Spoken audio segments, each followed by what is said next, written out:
Are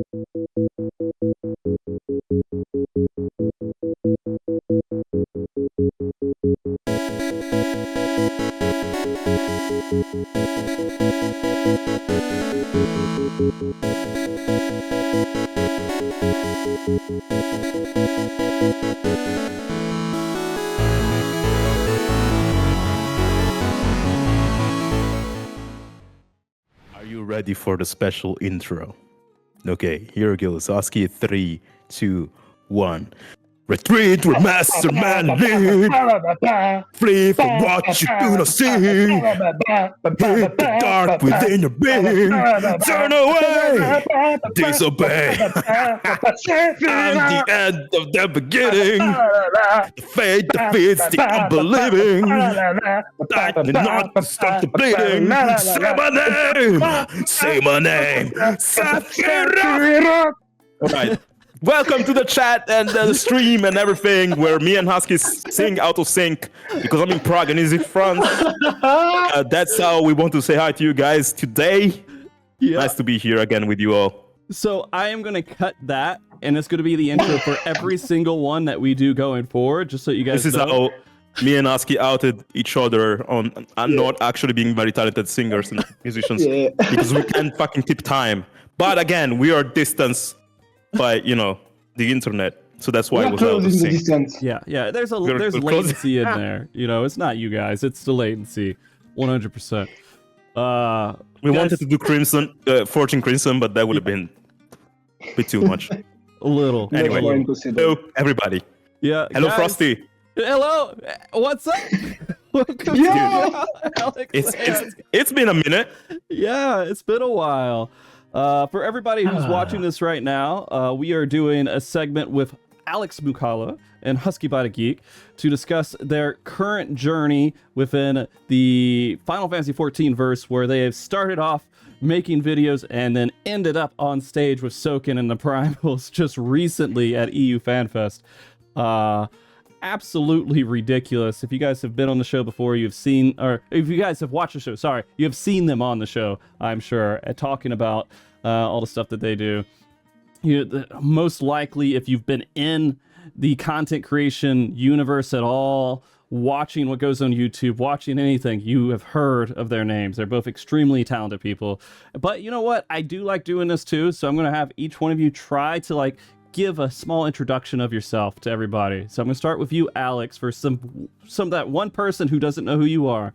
Who are you, Alex? My name is Alex. I am a music composer, and I started playing Final Fantasy XIV on the beta of 2013 in the summer. It was great. It was awesome. Still is. And then I ran into this channel, Husky by the Geek, of this guy making covers of Final Fantasy XIV music, and he was playing in the most insane way possible. And now I'm sitting here with him, and playing at the concert with him was freaking great. Husky is one of my guitar and bass heroes.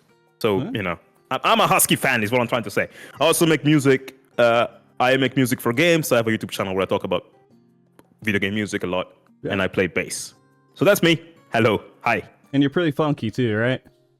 Yeah, I think so. Yeah. Okay. Husky, why don't you introduce yourself?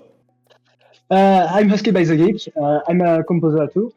I am mainly known for my FF14 covers on YouTube, and I am also an Alex Moukala fan. That's why I reached out to him to make some collabs with her. And long story short, we ended up being on stage and fulfilling a dream. And super happy to be here. Yeah, that was. Now it was amazing. We're gonna talk about this, but it was amazing too. When you see me and Husky is more chill, right? And I'm more crazy all the time. But when we got on stage, that switched. And seeing Husky be a rock star was so freaking cool. If you guys didn't get to see that in London, I hope you will someday somewhere else, because, it's I was yo, it was almost like seeing you for the first time, because on YouTube you get that, but on stage it's whoa, super cool. Anyway, sorry. It's great. The thing is, it's also because I have some experience in concerts. I've played with some bands when I was younger, but we did small concerts in front of 30 to 50 people. So I'm used to move on stage like that, but it was the first time I played with a wireless setup on stage. So finally, I could run everywhere like I always wanted to do. You took that chance. So It I was was so a bit great. unleashed because of that. Yeah. Yeah. The saddest part about that whole thing is that only the people who went to EU FanFest were able to actually see it. Yeah. Right? Yeah. And I really wish, I hope they're going to make a DVD and they feature that sometime in the future. They've done stuff like that before. I don't know. I'm not going to ask you guys if you have any inside information about that because of NDAs and everything else, but that's my hope. Okay? That would be great, dude. Yeah. So I could play it to my mom, like, Mom, watch. I will love to. I was there. You know. Yeah. That'd be epic, honestly. Yeah. But yeah, it was a blast. And a big honor, and we can talk about it. Yeah. You know, for as long as you want. Oh, we got 2 hours is how long we're going to talk about it. All right. All right. So, first Yeah. off though, it's been like a week. You guys have only had like a week or so since that happened, right? Like a week and a half, maybe 2 weeks, almost 2 weeks now, I guess. I think too. How are you feeling now? Like after you get done with something like that, is there just like this huge feeling of just like depression and just like it's gone, we're not there anymore? How are you feeling now? It was the best time of my life, and now Yeah, I'm not even frustrated that it ended because I'm just happy that it happened, and Yeah. I hope it will happen again. Really. Mm-hmm. Yeah. For me, it was a wild weekend for several reasons. By the way, I should preface this by saying I'm sleep deprived as sex. So if I say stupid things, I'm sorry. That's my brain not working correctly. Just so you guys know. But it was a crazy weekend because that was the weekend of my birthday, and the rehearsals were on the day. So I arrived in London, right? Mhm. We were chilling around with Husky in London, and we ran into Jason Charles Miller, who had a hotel close to ours. Totally bad chance. Yeah, and I end up, you know, I'm friends with Jason. We've been together in LA and stuff, and he's great. So I was like, hey, let's just go get a drink. And at midnight would be my birthday, and I spent the first person who said happy birthday to me was Jason. To me, we were in a random hotel having orange juice because that's the only drink they had. So that's how it started. And then my girlfriend came to London just for my birthday and to see me play at FanFest. And, you know, on the day of my birthday, I basically went to rehearsals with Soken and the Primals. And they somehow got wind that it was my birthday and surprised me with a birthday cake before I even told them it was my birthday. And then we spent some time playing music and rehearsing. So I spent my birthday on stage with, you know, Husky and Soken backstage Square Enix. Playing music, eating cake, and then I went back to my hotel room, and my girlfriend surprised me with, like, you know, happy birthday surprises, and she adorned the hotel room and stuff. And yeah, in that moment, all of that kind of like, you know, crashed on me, all the emotion, and I started crying like a baby out of gratitude for, you know, all the things that happened. And then the concert happened a few days after, and the leading up to the concert was me and Husky spending time with as many people as possible at FanFest. We must have taken like pictures with 400 people or something. Yeah. So, you know, it was like a crazy build up, and then the concert happened, and it was like sensory overload. And after that was over, I remember we were all backstage, and everybody was kind of chilling, and I was like sitting, and my brain was having a hard time processing all the things that happened. So for about an hour, I wasn't able to like talk or think that much, and I kept telling Husky, how the hell did that just happen? Yeah.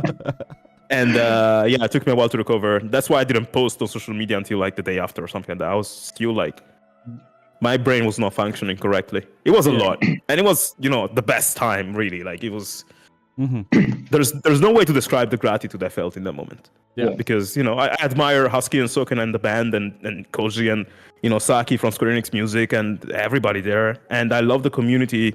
It was really like, I don't know, the most overwhelming feeling I felt in my life, I think.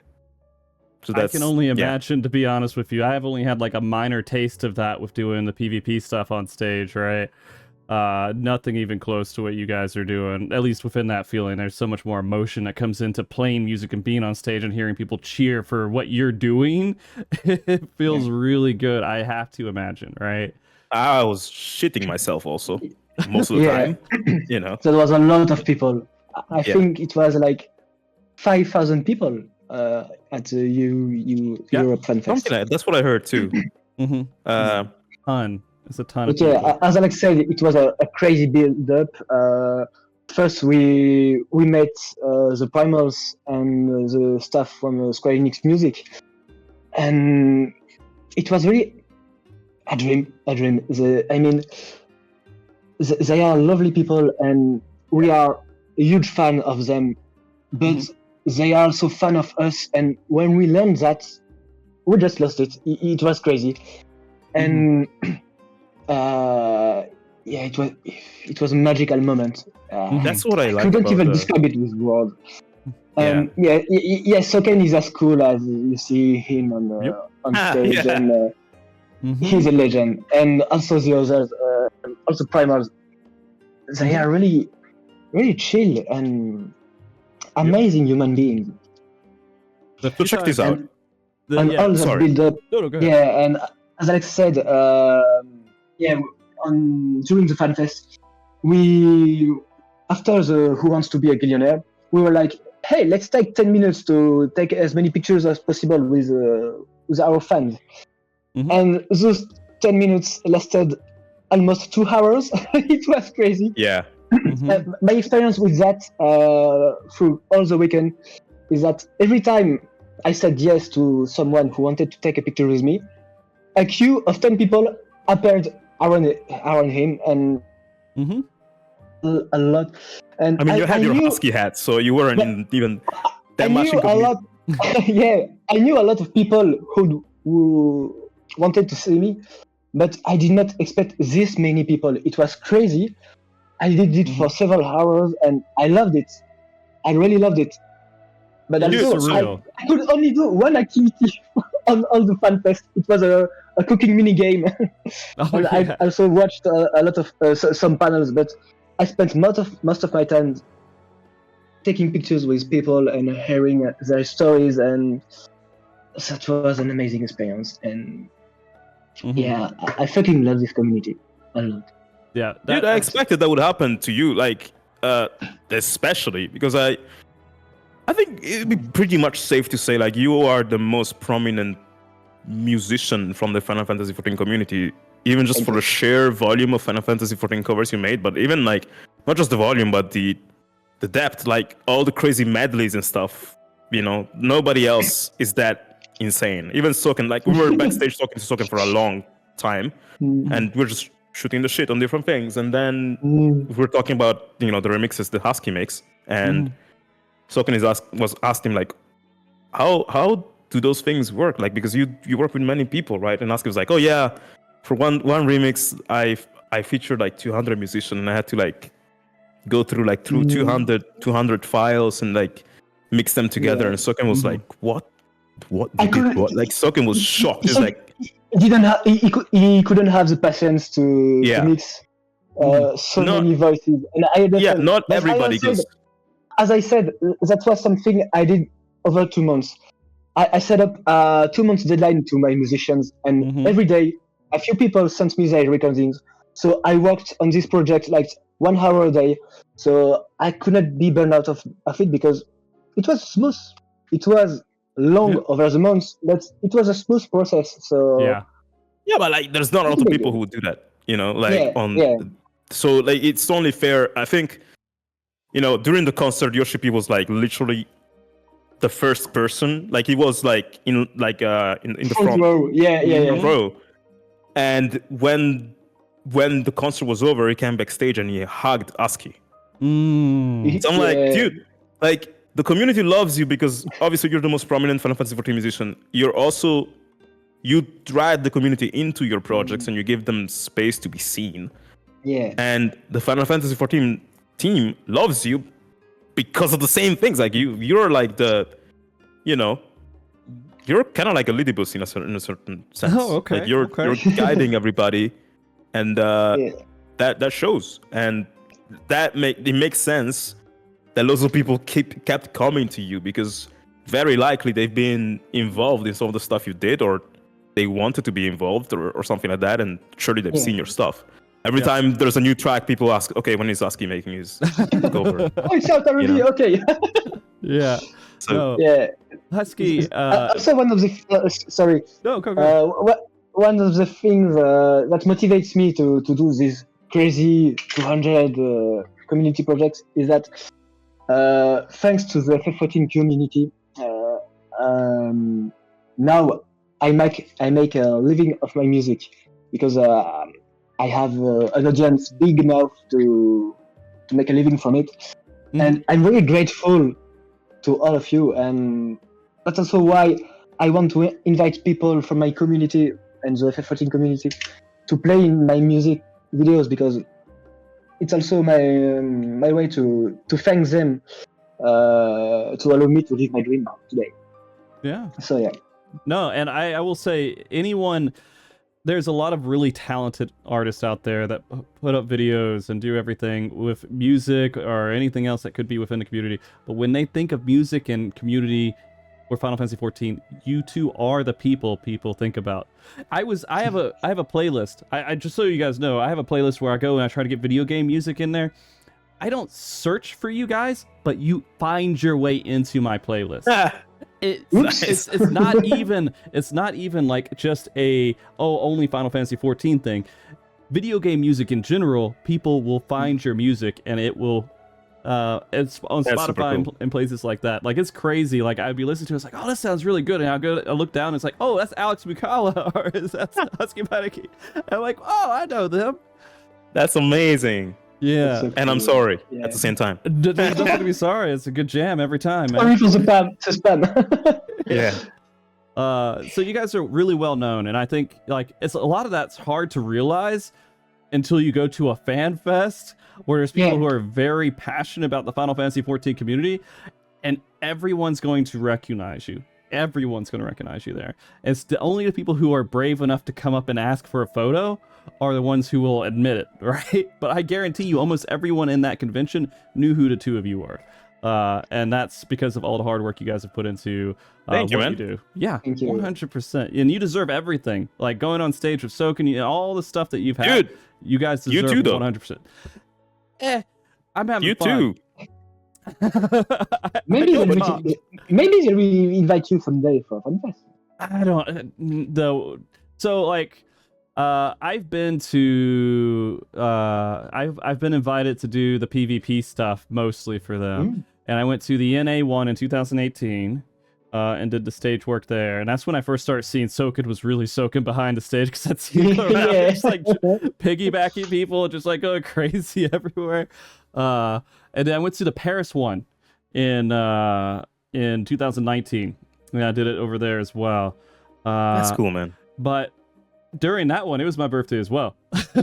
Oh, dude! And they sung me happy birthday on stage. It was the weirdest thing. Dude, that's amazing. I was like, I need to walk off.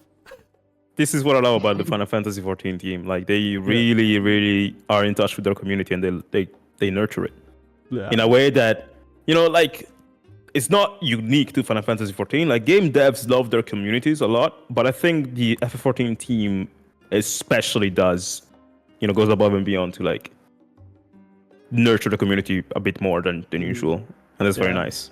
You know, I remember even like we were invited to London for a Final Fantasy 16 event earlier this year, I think it was, and you know, even there, like Koji came to us, he's like, guys, oh, you're here, I can't believe it, and you know, he was such he was like, oh my god, and we were like, oh my god. Yeah, exactly. Like it's mutual. The feeling of appreciation is mutual between the community and the developers, and that's a very unique thing to Final Fantasy 14. And the community itself, man, like I was saying before, like. And by the way, if you have questions specifically where you want to take the conversation, we'll let you go to that. So this is an open talk. We can talk whatever you guys want to talk about. What's on your mind? Those are things that I care about the most. I have some points to hit, but they don't matter as much as what is interesting to you guys, because I care about you guys in the conversation more than anything else. So, well, I want to give it up to the community, because maybe this is a bit selfish of me to say. Obviously, when they asked me to play a FanFest, I was like, of course I want to do it. But you know, when you say yes to things, like you're offered something freaking great, and you're like, yeah, of course I'm gonna do it. And then right after, you're like, how the fuck am I gonna be able to do that? I've never played live in front of anybody. Interestingly, the only other time I played live was still with Soken at the Final Fantasy 16 event in Los Angeles in June. He asked me to play like a short version of Away on piano, and even there I was like, oh my god, what did I say yes to? And then it went completely well. So I was like, yeah, I did that experience. It was fine. It was great. But 5,000 people at a rock show with like a long fall, which is a very complicated song on bass. Yeah, it is a Wow. difficult song. So basically, I was like, yeah, of course I can do it. And I spent like 6 months practicing it. But still, you know, adrenaline kicks in, and you know, you do get a bit anxious. And the community is what saved me, I think, because this is what happened. Essentially, before me and Husky went on stage, we enjoyed the Primals show from a specific, like a hidden spot where we were. And then we were supposed to, like, you know, go backstage and then get on stage. While we were enjoying the show, initially I was like, this is great. Oh my god, the music is so good. And then as our time would get closer and closer, the existential threat started to sink in for me personally. And I started to feel like, oh my god, like, you know, all the doubts. Oh, like, gonna okay, well, die! yeah, dude, like people have heard me play bass and saw me play bass online all the time, and somehow they are convinced I'm the best bass player ever. I'm not at all. I'm a beginner. I just make it look cool and make it sound cool because I'm a music producer, I'm a composer, I know what I'm doing, but I'm a beginner bass player. And so I had this like feeling of like, well, people are expecting so much and I'm gonna let them down, blah blah, or maybe like, you know, something terrible is gonna happen. Kept having all those thoughts, but then like I saw the community, which I spent 2 days talking with and taking pictures with and just hanging out with, and I was like, well, these guys are here for a great time. They've all been so nice, and I want to give them a good show. But the thing that made the biggest difference was one person, like among the sea of 5,000 people in front of us, everybody jumping and screaming and stuff. There was one girl, I think in a white dress, which was a bit away from, you know, the madness. She was in her own space closer to us, and she was like dancing in a sort of like in a sort of like classic ballet dance, and it was so It was amazing. beautiful and intimate and so vulnerable. And I was like, wow, that's amazing. First, like, that's such an interesting interpretation of the music, somebody dancing like that to these songs. Second, she was like fully immersed into it. Third, I was like, wow, it's, again, super vulnerable to dance like that in front of 5,000 people. Yes, they're paying attention to the show in front of you, but still, like, I was like, wow, it's amazing that she feels so much at home here. And I was like, yeah, I feel at home here too. And I did too. I want to help contribute to this. I want to give her a great freaking time. And so I need to get out of my head and stop worrying about me and start thinking about what I can do for the community and for people like her. Because, like, for me, when I saw it, I was like, well, this for her means so much. This is her home. This is her space. Maybe she doesn't get to dance like that in her life, but here she does with 5,000 people. That's crazy. I'm going to contribute to that. So when I got on stage, I kept thinking about that girl, and I did my best for her and for the community. I was still shitting myself, and I did do mistakes and stuff, but I had great time and I had a lot of fun. And if it wasn't for the fact that I was surrounded with such an amazing community, that sort of inspiration and courage would not have happened. So that the community gave me courage, but that person specifically, which I don't know her name, I don't even know if she's listening, but when I saw that, I was like, wow, it's such a gift to be able to do this and to give people a space in which they can feel like vulnerable and like they can feel like themselves so much that they start dancing like that. So that is the thing that unlocked me. And again, if I was at a concert for any other video game, that might not have happened. I had a similar situation with the Final Fantasy 16 concert, where, you know, I spent time with the community and then I went off stage, and even there the community made me feel so like grateful and so inspired and stuff, and I was like, I'll do it for them. But the 14 is like, it hits on a different level. It was very beautiful. So you know, people I think ever since there's been like the big World of Warcraft exodus into Final Fantasy 14 and FF14 became extremely popular, I feel like people started to say like the community has gotten a bit toxic or something because it's gotten too popular. I don't get it. I mean, I'm not playing as much now, but when I was in London, I was like, I don't know what the hell people are talking about. Like the Final Fantasy 14 community is incredible. Like, yes, I met a few like bad apples at the event, but that was like 0.5%. You know, everybody was so great. So that would not have been possible without them. I will say, 100%. You know, the community grows. There's going to be more of everything. More positive people, a little bit more negative people, but the percentages I don't think change too terribly much. And when you're at FanFest, I will say there is a percentage. Everyone going there is spending money and excited to be there. You don't go there if you're a negative person who doesn't like Final Fantasy 14 or is like just toxic overall. You're likely less likely, at least, to show up to one of those events. I mean, when you guys were talking about this, and this is how it's always felt with me, again, with the smaller stuff that I'm doing, it's nerve-wracking. I'm like, oh, God, I'm going to look stupid, whatever. I go up there, make mistakes. But once you're on stage and you start doing what you do, it all goes out the window for me. Like, I just focus, I'm just doing it, right? I just execute, and I feel comfortable because I'm doing stuff. And the first time I say something to hear the crowd cheer, or I do something to hear them cheer, and they respond, I'm locked in. I'm okay for the rest of the time because I already have a positive response, and I know it's not going to fall flat 100% of the time. So that helps. That's exactly what happened to me on Who Wants to Be a Billionaire. I was really nervous, but as soon as Alex and I entered the scene, the people were shouting like crazy, and I felt at home. So I started to improv some jokes, and people started to laugh, and I was like, okay, I can just be myself and be a fool on stage, and people like it. And the pressure was gone. But for the concert, usually when I play live, I need like 2 or 3 songs to get used to the stress and to make the stress fly away. But playing a long fall, which is a difficult song, without warming up on stage before, yes, the crowd when we entered the stage was shouting like crazy, and it was really heartwarming, and we felt at home too. But I didn't have enough time to chase away the stress. So I did some mistakes while playing guitar because of that. Even if I practiced it every day for 6 months, but I was just like, let's just party with everyone. People are happy, and I was running and jumping on stage and cheering with the crowd and running into Koji and Tachibana-san, and it was amazing. You know what I love about Husky's performance? I think, I may not be correct, but I think like on the second half of the song, like da-da-da-da-da-da-da-da, when the riff comes back, you did like a fucking wild solo thing there. Oh, it was a short guitar solo, nothing too big. Yeah, but I'm like, yo, like this guy over delivered. Like, it's like, I'm not only gonna learn the song and just jump around, I'm also gonna add some new stuff in here. So like, that was super cool.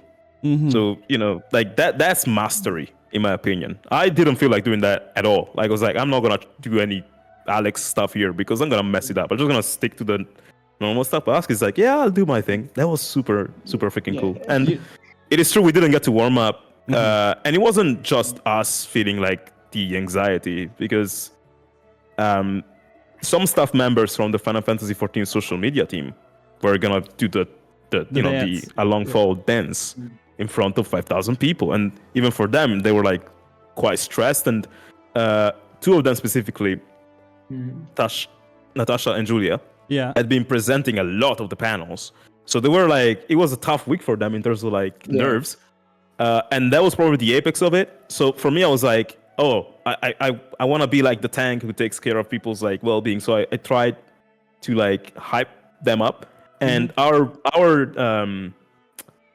warm-up was backstage before a long fall. We're just doing silly dances, you know. And I was like inciting all that. Why playing at this time? Yeah, we were like doing silly dances with Rise, and then like when the time stop happened, we did the time stop, and then when the song came back on, they started dancing again.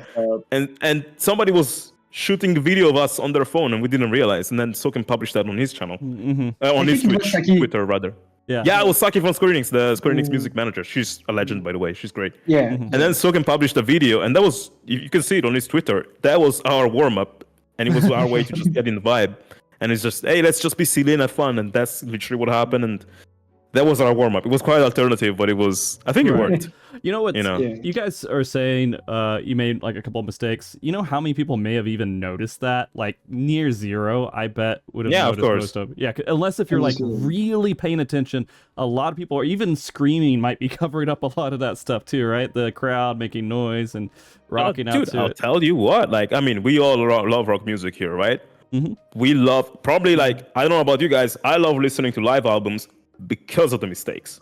Like, I love listening to the Coldplay live version of, I don't know, freaking Viva La Vida, because at minute 2.33, I know that Chris Martin is going to sing the melody kind of differently, or he's going to forget a lyric. And I love when he does. So, you know, when other people do mistakes, I'm like, oh, this is so beautiful. But obviously, like, we're our biggest self-critics. And it was also, for me, and for Husky, the first time playing in front of so many people, after also having build the reputation. So there was kind of, from me, a feeling that I had to uphold a certain expectation. And that's fair. I don't think I did, actually. Just people just want to have a good time. But obviously, like, the internal fear was hard to shake off. But again, luckily the community helped in that, because everybody was so amazing. A lot. Yeah. And man, I'm still very, very envious of the 5,000 people who were there, because I wasn't there for this event. Because I wasn't able to see this, right? And no one knew you guys were coming on stage, right? That wasn't public information anywhere. That was one of the hardest secrets I ever had to keep. People For were 6 asking months, also. for 6 months saying, months? will you play with the Primal on stage? I was like, oh, I would love to. It would be a dream. Yeah. Yeah. I didn't even tell people I was going to go to Even FanFest. at the FanFest, Really? it was crazy to lie at this time. Man. Yeah. There were people coming to you asking you, right? What? There were people coming to you and asking you directly at Yeah. FanFest. That happened to me too. And, you know, we had to, like, obviously, break NDAs. Yeah. Somebody came to me after the show. He's like, I saw you yesterday in the hotel elevator. You told me you were not going to play, and then you played. You lied to me. I'm like, dude, do you think I'm going to break NDA from Square Enix? Like, what the hell? But yeah, hard secret to keep. But honestly, like, maybe I'm a bit more used to it, because my life is NDA right now. I'm working on quite a few games, and I cannot say any, like, some have been announced, some I cannot say what they are. And it's been going on for a while. I'm like, yeah, I guess all the cool stuff will happen someday, and maybe eventually people are going to hear about it. But for now, yeah, can't talk. I mean, it made it, I'm sure, so much sweeter for everybody else. Yeah, exactly. When you guys were on stage, you weren't just on stage for yourself. I'm going to tell you that for 100%. You were on stage for the community. The Final Fantasy XIV community saw you guys there as representatives of themselves on stage and making it. And to them, that was huge and special for them. When I saw pictures of it, like when I saw that, I was like, fucking yeah, all right? Square Enix is making decisions that, including the community, letting us do amazing stuff out there. You guys were out there for a lot of people besides yourself. And so, going up there, having fun, making everybody happy, it meant a lot to a whole bunch of people. So, 100%, dude. That's why I do what I do. That's literally, like, for me personally, like, all the music, the videos, like, literally all the things that I do is to, like, give people courage, because that's what I needed when I started out. Like, I remember I was 19 years old when I started making music at all. I didn't do music before in any capacity, except for composing ringtones on my Nokia when I was like 10 years old. And I was like, dude, I'm 19, I'm talentless, but I do want to make music, but I don't know how to do it. All my idols started when they're like 4 years old. And I was like, okay, you know what? Let me try this music thing, and I'm going to try to make it. And if I do, I'm going to try to use my story and my career as a way to inspire other people, to make them feel like they can do this too. So that's like the thing you just said is like the reason behind all the things that I do. Like, giving people that courage boost, that, like, being the ladder between, like, people and their dreams is what I kind of aspire to do. Yeah. So I'm grateful that I got to do that on stage, with Husky, Soken, and the band. And it felt like a great responsibility, is the way I see it. So I was also kind of a bit serious about it. So, and that's probably not always good. Like sometimes you just gotta have fun. But for me, it's a big responsibility. Like being a content creator, being a musician, being in touch with people, and like having people who look up to you. You know, I feel like I don't want to let them down, essentially. So I think that's probably where the stress was coming from a bit too. Oh, I feel it. Yeah, and I can, I bet there's a lot of people. There's a lot of people who have those daydreams of going on stage and rocking, at a fan fest or something else. Like, it's not something that's just like, a couple people might think about. A lot of people who are musicians were like, that is like the peak of what they want to do when they're in content creation for Final Fantasy XIV or, video games in general, is doing exactly what you guys did.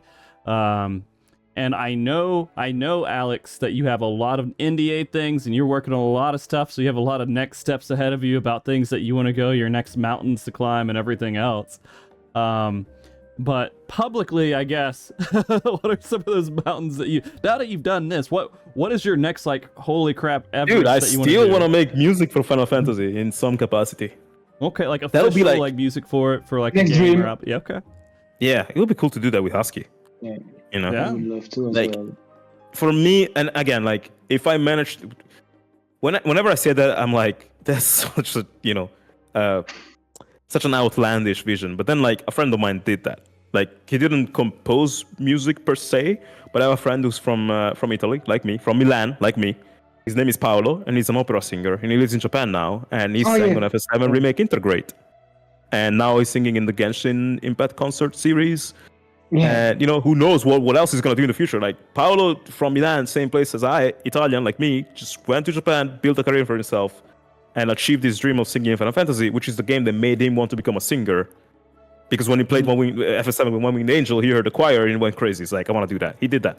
So when I say I want to make music for Final Fantasy, it sounds outlandish, but it's not impossible. People have done that. Even on Final Fantasy 16, there's a guy, I forget his name, his surname. I think his name is Justin, and he wrote some music for Final Fantasy 16. So there's people, not Japanese people, who are taking part in those games and adding their voice in there in a beautiful way. And that's something I would definitely love to do. Like, for me, that's why I've been making also YouTube videos and stuff, because I've been trying to document my journey from where I started to making music for Final Fantasy. Because if I achieve that, then I can tell people, dude, you can go for your dreams even if they sound outlandish, because I did that. And then people are gonna be like, yeah, you did that because you're talented. You got favoritism. I'm like, well, go check out all the videos. You can if you go on my other YouTube channel, you can find a video from when I was probably 21 or 22, and I was very different. Even the way I speak is so uniquely different.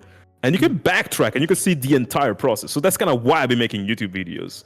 Because if I manage to like make music for Final Fantasy, then people can just go check out all the stuff that took me to that point and then use that as a inspiration. And for me, selfishly, then I can say, I did it. I made music for Final Fantasy. And then I'm sure that if that happens, there's going to be an next mountain that is going to feel like, now I want this. I mean, it's kind of like every anime or game ever. I mean, if you see Endwalker, we went to the freaking universe, fought Xenos. New arc. And then it's like, oh, now it's time to become a pirate, because why not? Like life is like that. So Yeah. challenges are always there. But for me, I definitely love to write even just one note for a Final Fantasy game. But I feel happy even without doing that. Like I'm pretty good at me. What about you, Husky? What's your next? I would love as well to write some music for Final Fantasy, of course. But my next, let's say, reachable dream would be to write a full soundtrack for a video game.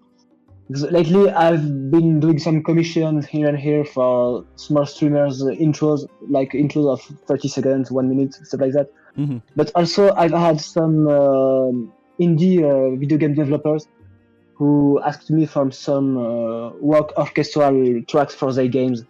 Dude. And I enjoyed doing that a lot. I mean, writing original music for games it's a dream. And I started doing that at least for a few tracks here and here. But doing a full soundtrack for a game would be really, my next goal.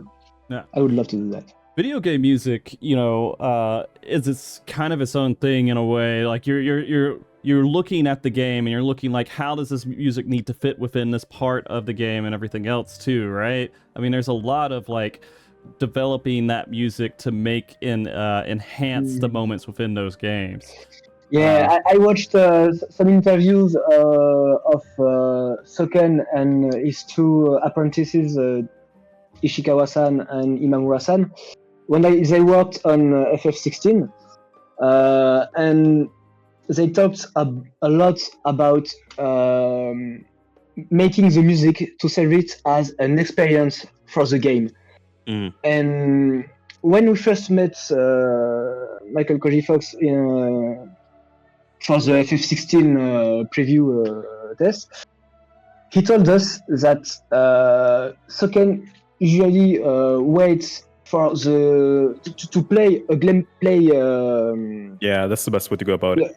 A gameplay demo to finalize the track and write it properly. And that's crazy because he rushed at the last time to be sure that it's the right thing to do for the game. So he rushed to play it before that, and that's crazy. Yeah, I mean, with Final Fantasy 16 especially, like, I mean, that's also, I don't know how most people do it, but I think that's the best way to go about it, because sometimes you can write a very kick-ass track, but then stuff even just like, maybe the tempo is too fast. And Final Fantasy 16 is a weird case. Like, people don't often think about this, but like, I can't think of many high fantasy or dark fantasy medieval high-speed action games.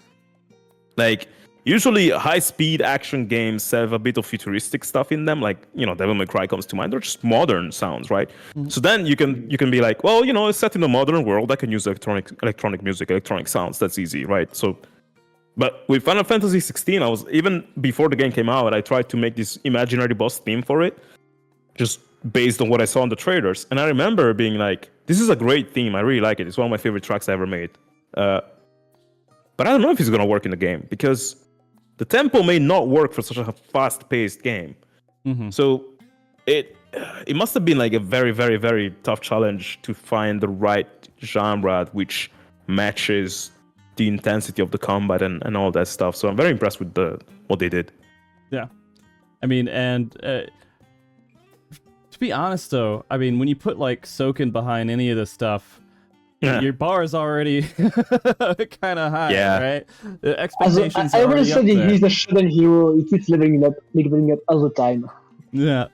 It's just crazy when I think about just everything Soken has really done and made hundreds and hundreds and hundreds of tracks and made some really just amazing music. And he still has all of this energy and he's still so high-spirited, all right? I mean, out of everybody, I mean, the developers are amazing, right? Talking to them behind stage and everything, they're all really great people, but Soken has the energy, the highest energy out of all of them. He's a storyteller. Yeah. I think about this a lot. Like, I'm like, because I'm a composer, right? And I spend way more time than I care to admit, like, dissecting composers and like their music and their personality and their work ethic and all this stuff. And Soken is a very unique case. Because, damn, man, like, he has such an enthusiasm in his personality and in his music as well, and the way he approaches it is like, it gets permeated by that enthusiasm. And I often ask myself, like, why is he so, like, magnetic? And I think he is such a great storyteller,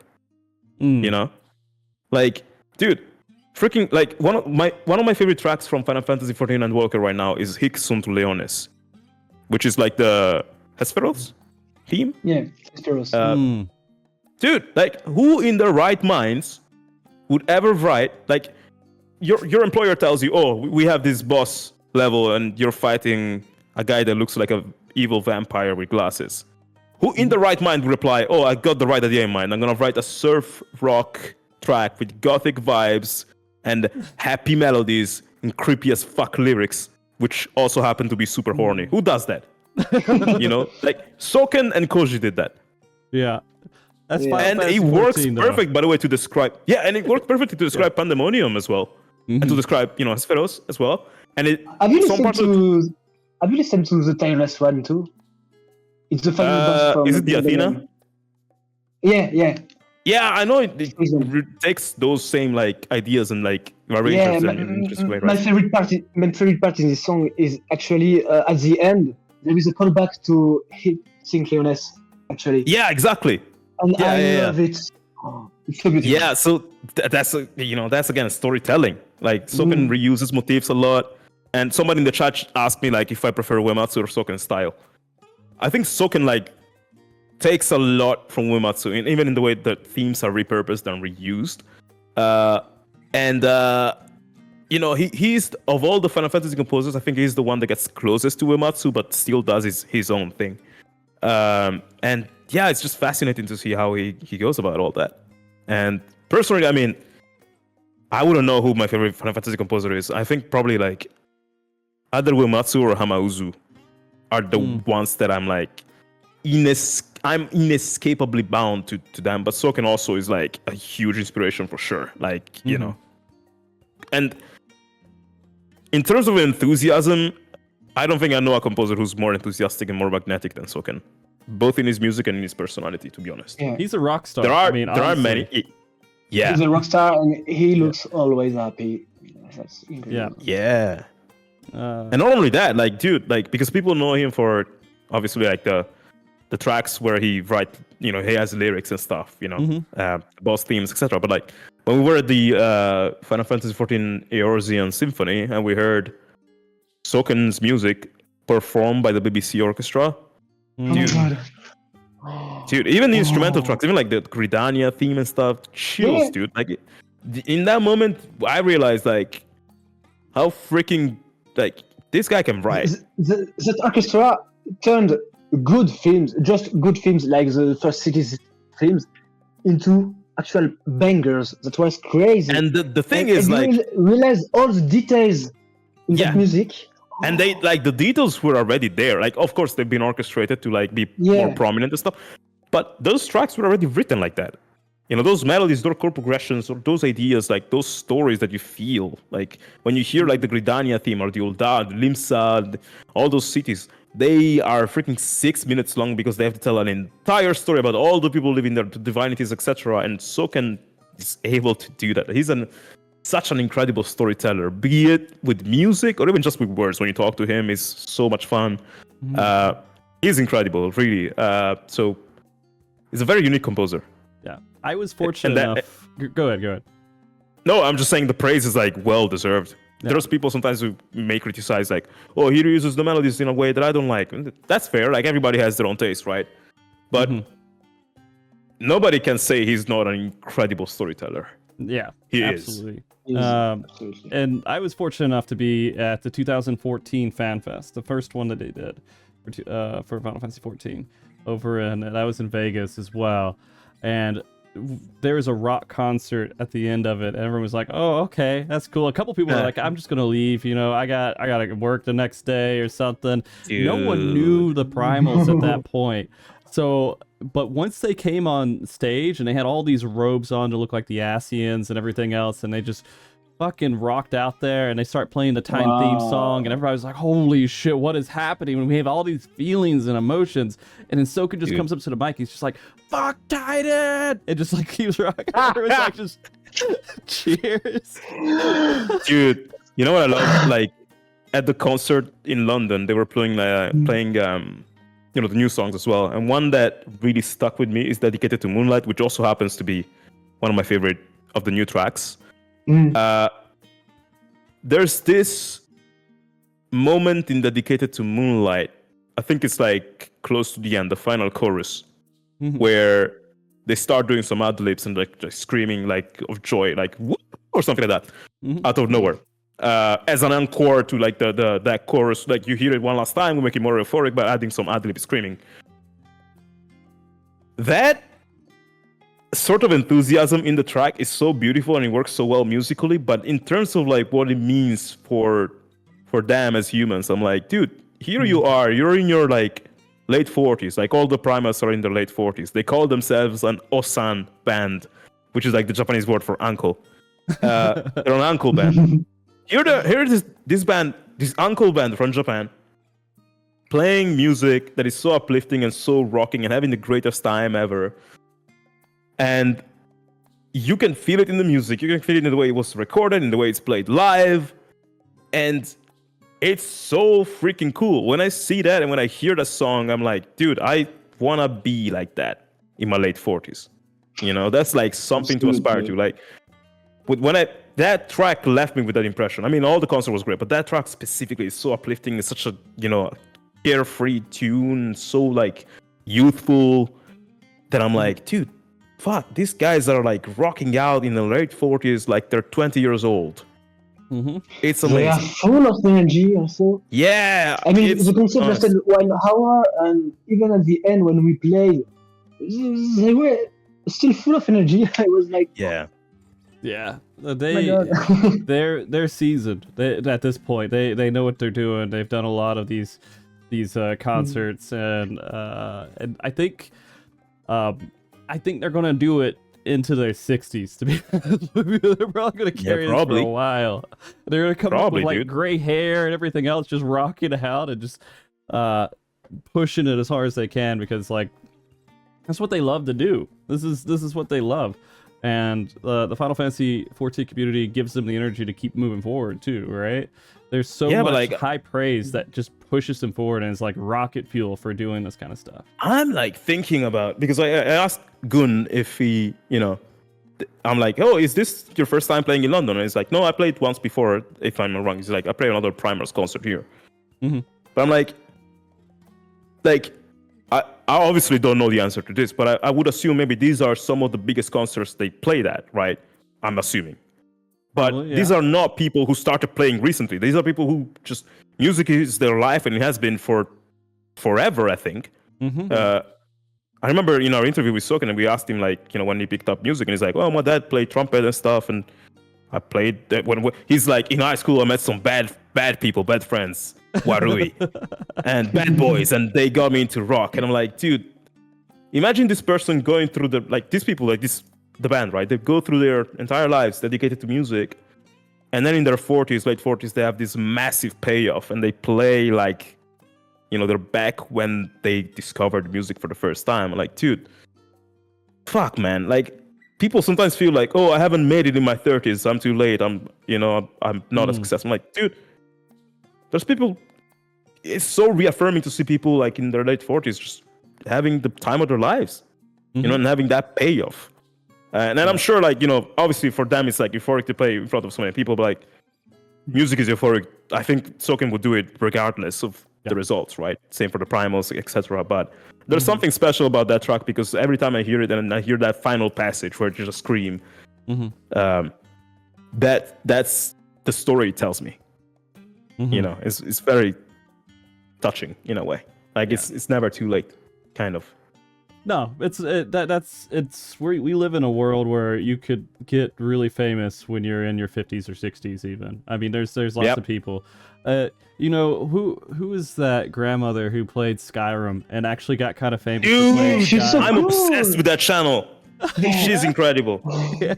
It's just known as the Skyrim grandma, right? And she's I don't know what she did previously in her life, but right now she's probably very happy with her state, right, and what she's doing, and that keeps you kind of moving as well, knowing at any point you could get into a situation to where you're very comfortable and happy with what you're doing, and sometimes it takes a lot longer, but it's never completely out of reach. Nothing really is like that. So no, life is life has seasons. There's many seasons, and they all can look very different. One thing's for sure, like, if one day you amount to huge success, it's also because of all the stuff you did before. Like, as I said before, when we were just shooting the shit privately, I'm ready to bet we would not have been on stage with Soken if it wasn't for you.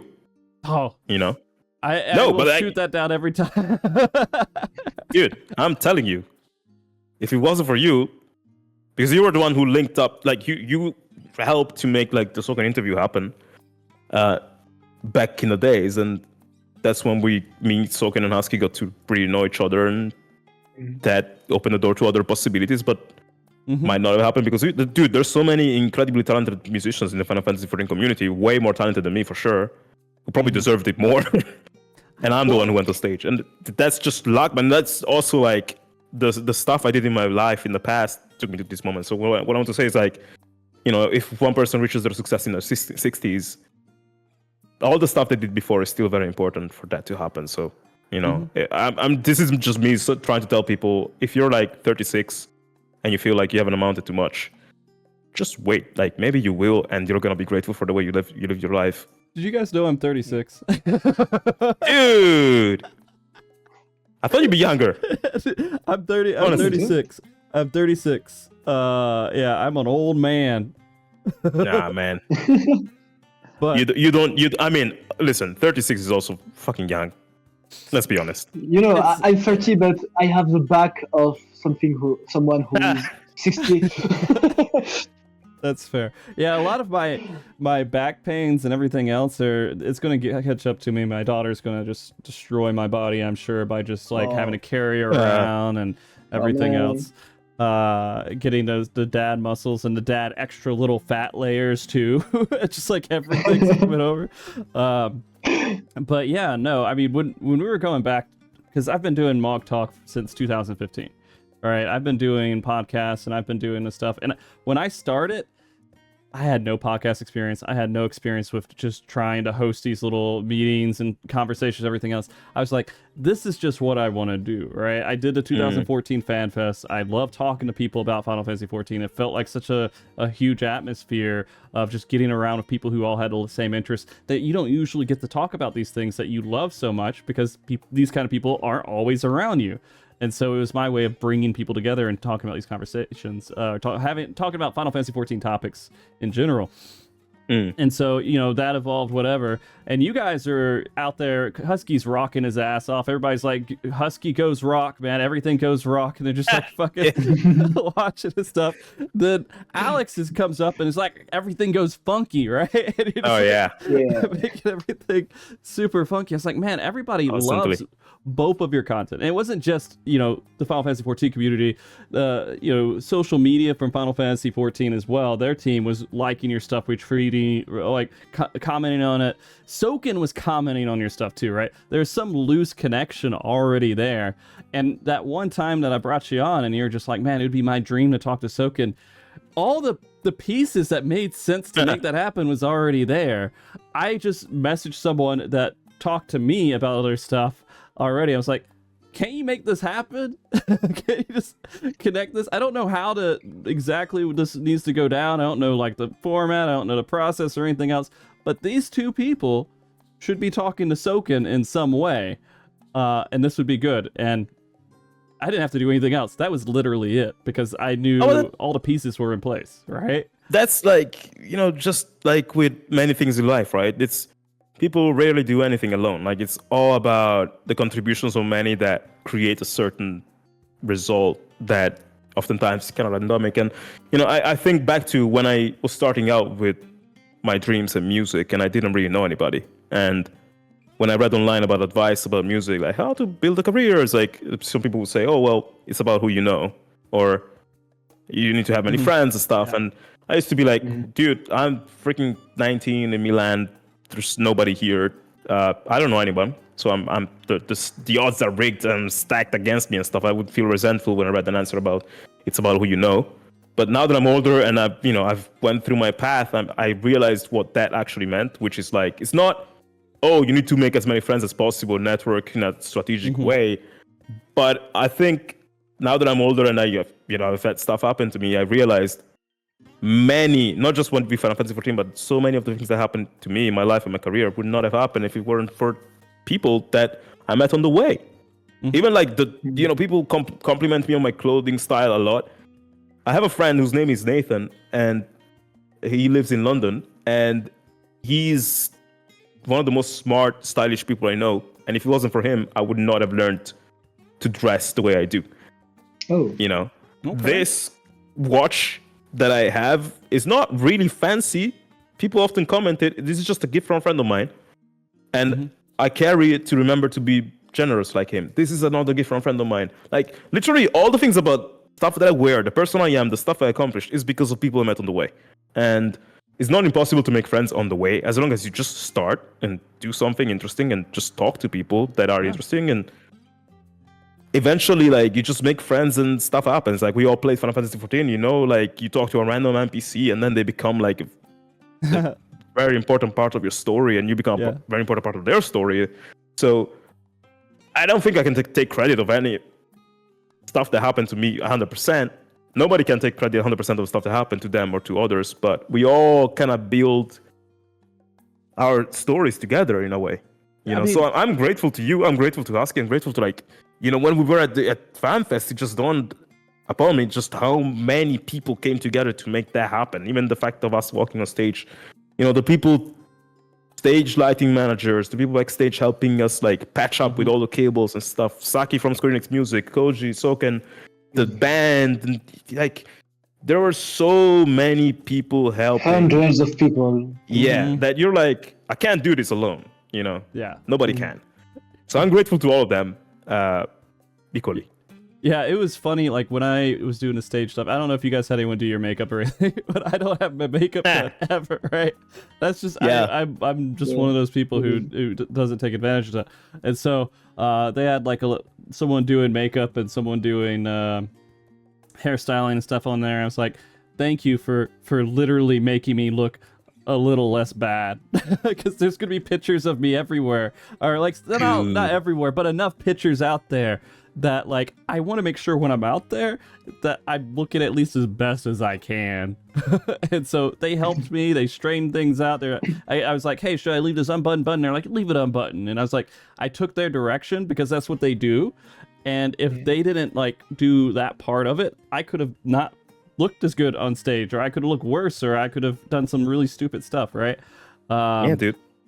And so, though you're an attractive motherfucker, if I say so myself, and somebody in chat is also, but they definitely give a confidence boost. Like with the Gillionaire, I saw that happen to some of my team members. You know, they were kind of like, oh god, also because they have not shown themselves publicly that much. And they're like, wow, I'm gonna go publicly out in front of 5,000 people for the first time. Oh my god, what the hell?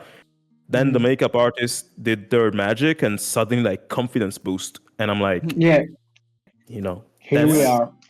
They know what they're doing. It's not just about the physical. Yeah. It's really cool to see. Yeah, speaking of the makeup, Alex and I also did have some makeup before the Who Wants to Be a Gillionaire, but it was mostly for the anti-shiny thing, for the light stage and stuff like that. So when they did put that on me, there was Amanda Ashen right behind me, who was getting her hairstyle done and her makeup too for her piano concert. And she was singing all the time, and it was lovely. Wow. Wait, was that Amanda, you said? Yeah, it was Amanda. Yeah. Amanda. She's got the voice of an angel. Yeah. And she's an amazing human being as well. We talked a lot on backstage, and she's so cool. Yeah. She's so fucking cool. During during the concert, before we went on stage and we were on our private small like spot, Amanda was there with us, and during Titan, her and her boyfriend and their friends started mosh pitting. No, so we went into the mosh pit as well. Mosh pit. It was so fun. It was so much fun. She was really into it.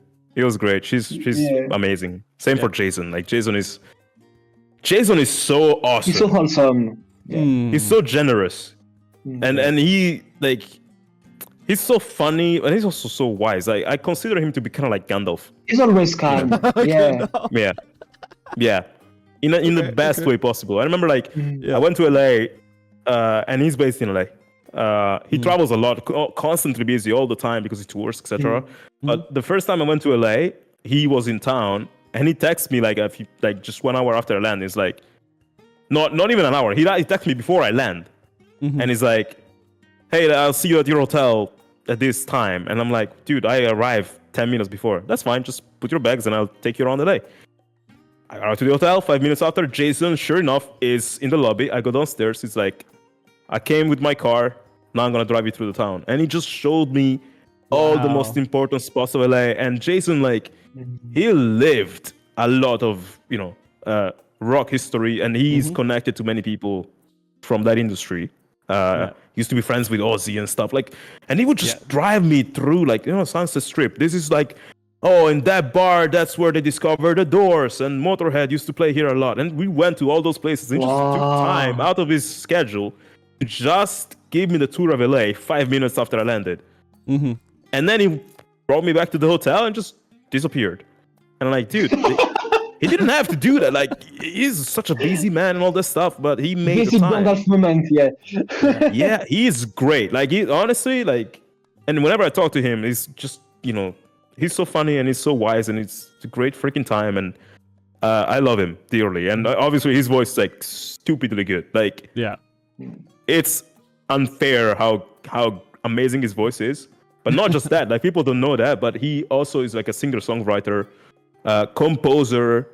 He does a lot.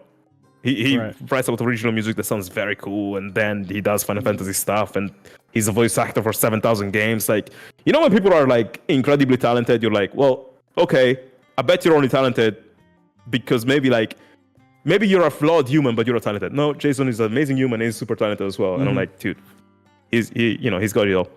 And it's surreal talking to people like that, right? Because you're like, I remember his band from back in the 90s, because Godhead, I remember Godhead, and it's surreal to think that like there is some sliver of connection there. Like, I sent him a DM not too long ago, and it's just like, how am I talking to this person, right? doesn't make any sense that a connection is actually happening here where I can have a conversation with them. What's even, this is just a small random tangent on that topic, I guess, though. There is one, you guys, what's the, God, Dragon Force. You guys all are familiar with Dragon Force, yeah? Yeah. And so, dude was up at streaming one day, streaming to like 300 people or something. It's not like, for him, someone who's as big as him, I'm like, that's not that many people. And I was like, I wonder, let me just ask him a question about guitars, right? And so I asked him a question about, someone told me to pick up the acoustic and practice on it to get for electric. And he's like, nah, man, don't worry about that. They're two different instruments completely. And I'm like, I just had a... Was that Herman Lee? Yeah, Herman Lee. Yeah. It was him. Oh, he's great. I just had a fucking response from this guy. Like, that from this, I've listened to their music, driving, rocking out to it, whatever, and played it on Guitar Hero, right? It is so big that you somehow made a connection there. I mean, even the people who did like Critical Role, like all those voice actors and everything. Once in a while, I tweeted at them, and then they would respond to me. I'm like, how am I having? They are so nice. A conversation or like a message that is going back and forth between these people that seem so far away, right? Dude, but like, so I used to think that, but then I think probably for me it's been a combination of I've met enough people, enough of my idols to be like, yeah, they're just people like me. But also, like, I've been in the situation where people talk to me and I reply and they're like, oh my god, you replied to me. I'm like, well, I'm a guy. Like, why are you shocked that I replied to you? So I've been on both sides, and I think the thing is, like attracts like, right? You have great energy and you attract people with great energy to you as well. If you didn't, maybe they wouldn't talk to you. So when you see like that happen, it tells you something about them, that they're generous and stuff, but it also tells you something about you. Like, you have a cute energy and people, That's true. catch on to that and they want to be around you. Yeah. So there's not a lot of difference between them and you, to be honest, as people. Okay. No, people, maybe, listen. Maybe, okay. Like, I'm talking about like the outside of all the accomplishment and the accolades and stuff, the human, right? The person. They're awesome people, resilient, determined, dreamers. And I think those are all words that I can use to describe you. I told you many times, and I bet your community would agree with that. You're cut from the same cloth. You've buttered me up so much right now. If anyone tried to eat me, they would probably have a heart attack. So But that's true, dude. Like, when you think about it. Yeah. Well, so yeah. I appreciate you saying that. I've never been a person who could take compliments very well. That's just part of my personality, how I grew up, and circumstances that led to all that stuff and everything else. Dude, that's fine. Yeah, but yeah, you guys are absolutely just amazing people in general. I mean, 100% have those qualities that you just mentioned. And it's just so crazy to think, like, a game, being involved with Final Fantasy XIV, man, getting us to the point of where we are right now, things that were just like cool little dreams of doing something, right? And then it's evolving into something much bigger, and it just keeps evolving. I'm fortunate enough to be able to do this stuff and talk to people, and talking to Yoshida, right? That was a big deal when I sat in a chair in front of Yoshida, and I'm like, I gotta ask you some questions. Yeah. I gotta talk about your game. Can you tell me about Brady? Just like having those conversations is pretty surreal too, right? Were you able to like to speak without trembling, or were you like, oh? It was a little rough. It was. I did it. Yeah. I did it. I did it. When I met him at the FF16 preview 6 months ago, I was way too shy to talk to him, and Alex was like, "Hey, let's say hello to Shippy and Koji Fox," and I'm like, "Yeah." Yeah, I'm that guy. And Like, I have a friend who But works at Square the Enix. second time, my Oh, sorry. camera is Uh-oh. eating too much. Oh, but, okay. It's okay. Can you still It's hear fine. me? It's a beautiful. We can hear you. You can go. Yeah, you can keep going. Yeah, and the second time at the FanFest, well, because it was the second time, I was much more at ease to talk to him, and I was brave enough to tell him, "Hey, I loved FF16 a lot. Thank you for everything you did," and Dude. yeah, it became my favorite Final Fantasy story. Hmm. And The man literally came to hug you, so I think you got the Yeah, approval to talk to also. him. Yeah. But he really like, I saw him light up when you said that. I was like, that's such a nice thing to say. Yeah. You know, because obviously like many people are here for Final Fantasy XIV, but like I'm sure he put a lot of his soul into Final Fantasy 16. Also, it's like a, very different, and controversial because it's such a different take compared to other Final Fantasies. And I'm ready to bet that compliment for him like meant a lot. Yeah. For that reason. So that was very nice of you, Husky. It's also really strange, to be honest with you, when I'm like backstage. And by the way, Husky, if you wanted to like turn your camera on and off and mess with it a little bit, you can. The cameras will fly That's around what on I'm the screen trying a to little do. bit. Yeah, it's Actually, okay. that, but I don't know. Yeah, I wonder what It doesn't happened. work. Yeah, either way. But I mean, like the thing with like Yoshida and like doing stuff backstage, I don't want to take his time. Like I want to say hi, I want to say things to him, but I'm like, there is so many important things that he is doing, and he's about to go on stage. And every once in a while, like I'll catch a moment and I'll say something to him. Like we were talking about when we were doing the thing where they're rewarding the check to the people who won PvP, right? And he was just kind of like sitting back waiting for people to rehearse up on stage and just kind of waving it around a little bit. And it's like, yeah, you should sign it or something. It's like, yeah. And so like they went out and he blew that in there. And I thought that was pretty cool too, because it didn't have a spot to sign it or anything. And so, a little back and forth. And Aimee I don't know if Aimee was there in Europe. Was Aimee in Europe?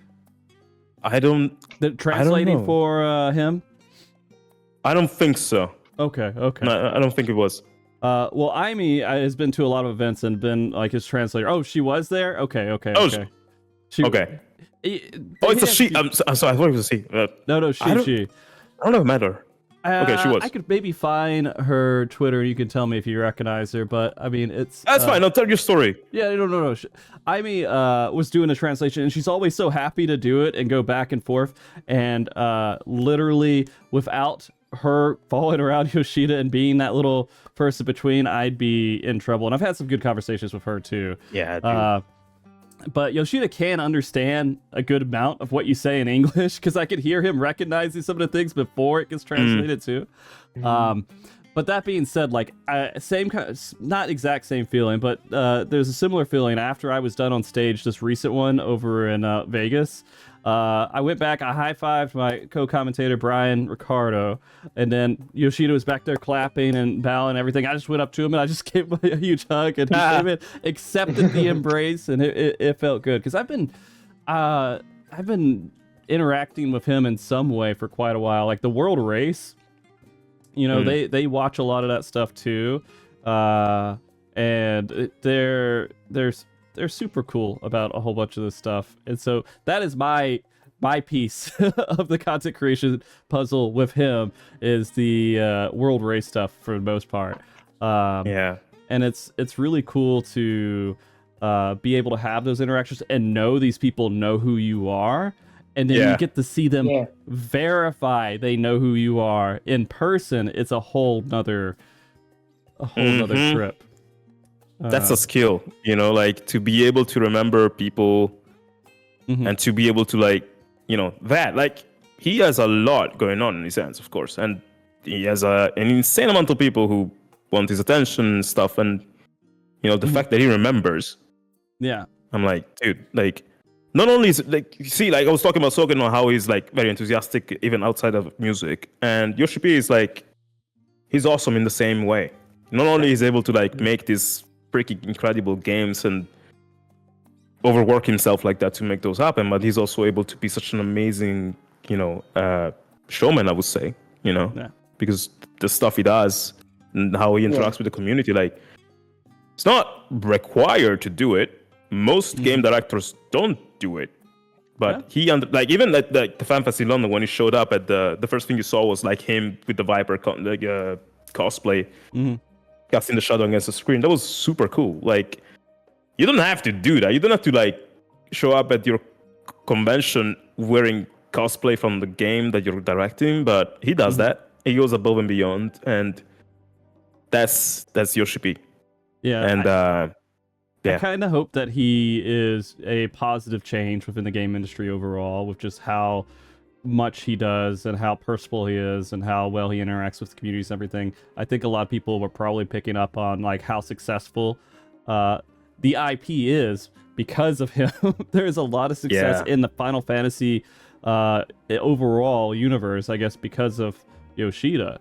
And so I think a lot of people are probably going to be picking up on that, and hopefully we'll see positive changes overall. I think it's a very unique team, because even when Koji, have you heard the story? For example, the story of Thal's balls. Why the divinity is called Naltal? Do you know? I don't know if I remember it. I feel like I've heard it, but I don't remember it. Essentially, if I'm not wrong, right? Koji wanted to. They were asking, "Hey, we need to 12 divinities or something for our game or whatever," and he likes to swear a lot. The video is on YouTube. It's like he likes to swear a lot.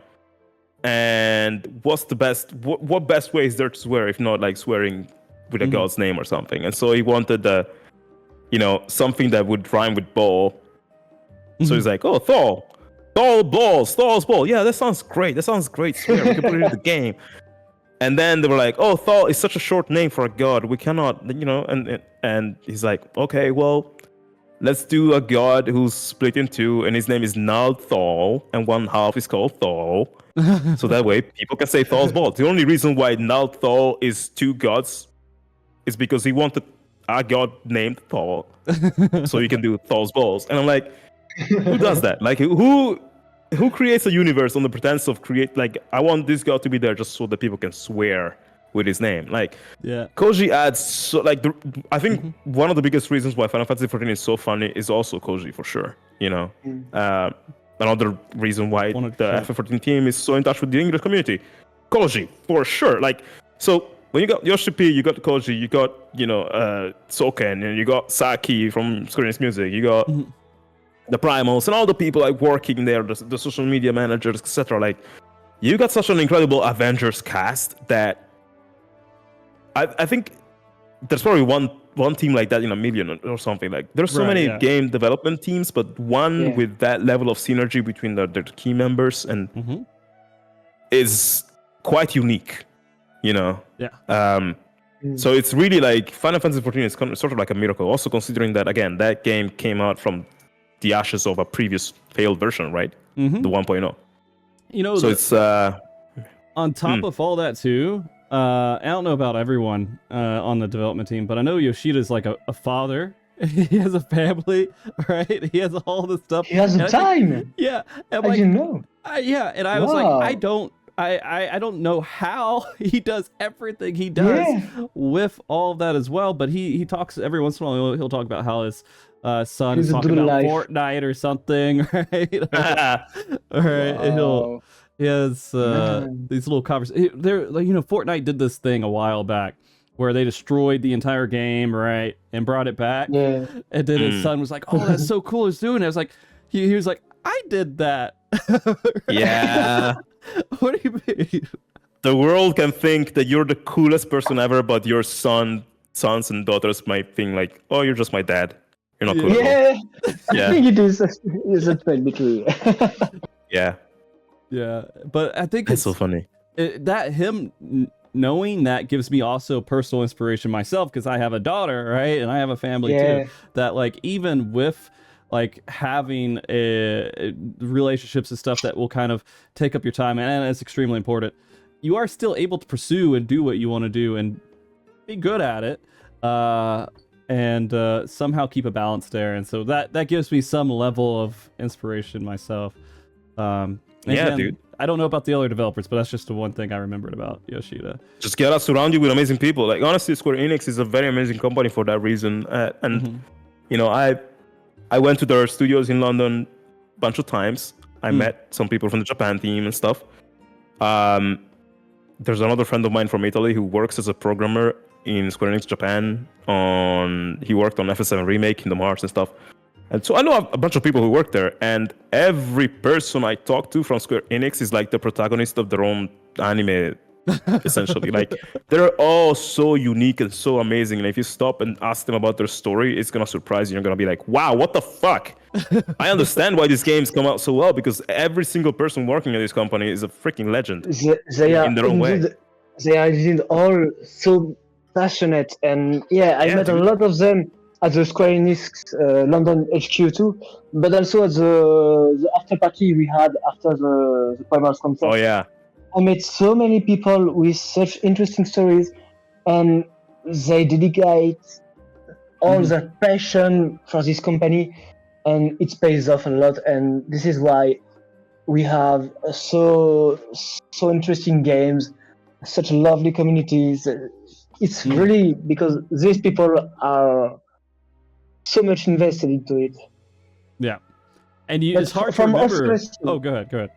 I mean, even the influencer staff, the PR staff, the community, the developers. I mean, absolutely everyone contributes to it, and that's really amazing. Big shout out to all of them. When I was in LA at the Final Fantasy 16 event and I was doing the music panel with Soken and Koji, there was Helen, the translator, who was helping translate the dialogue between us. And me and Soken kept spitting jokes at one another.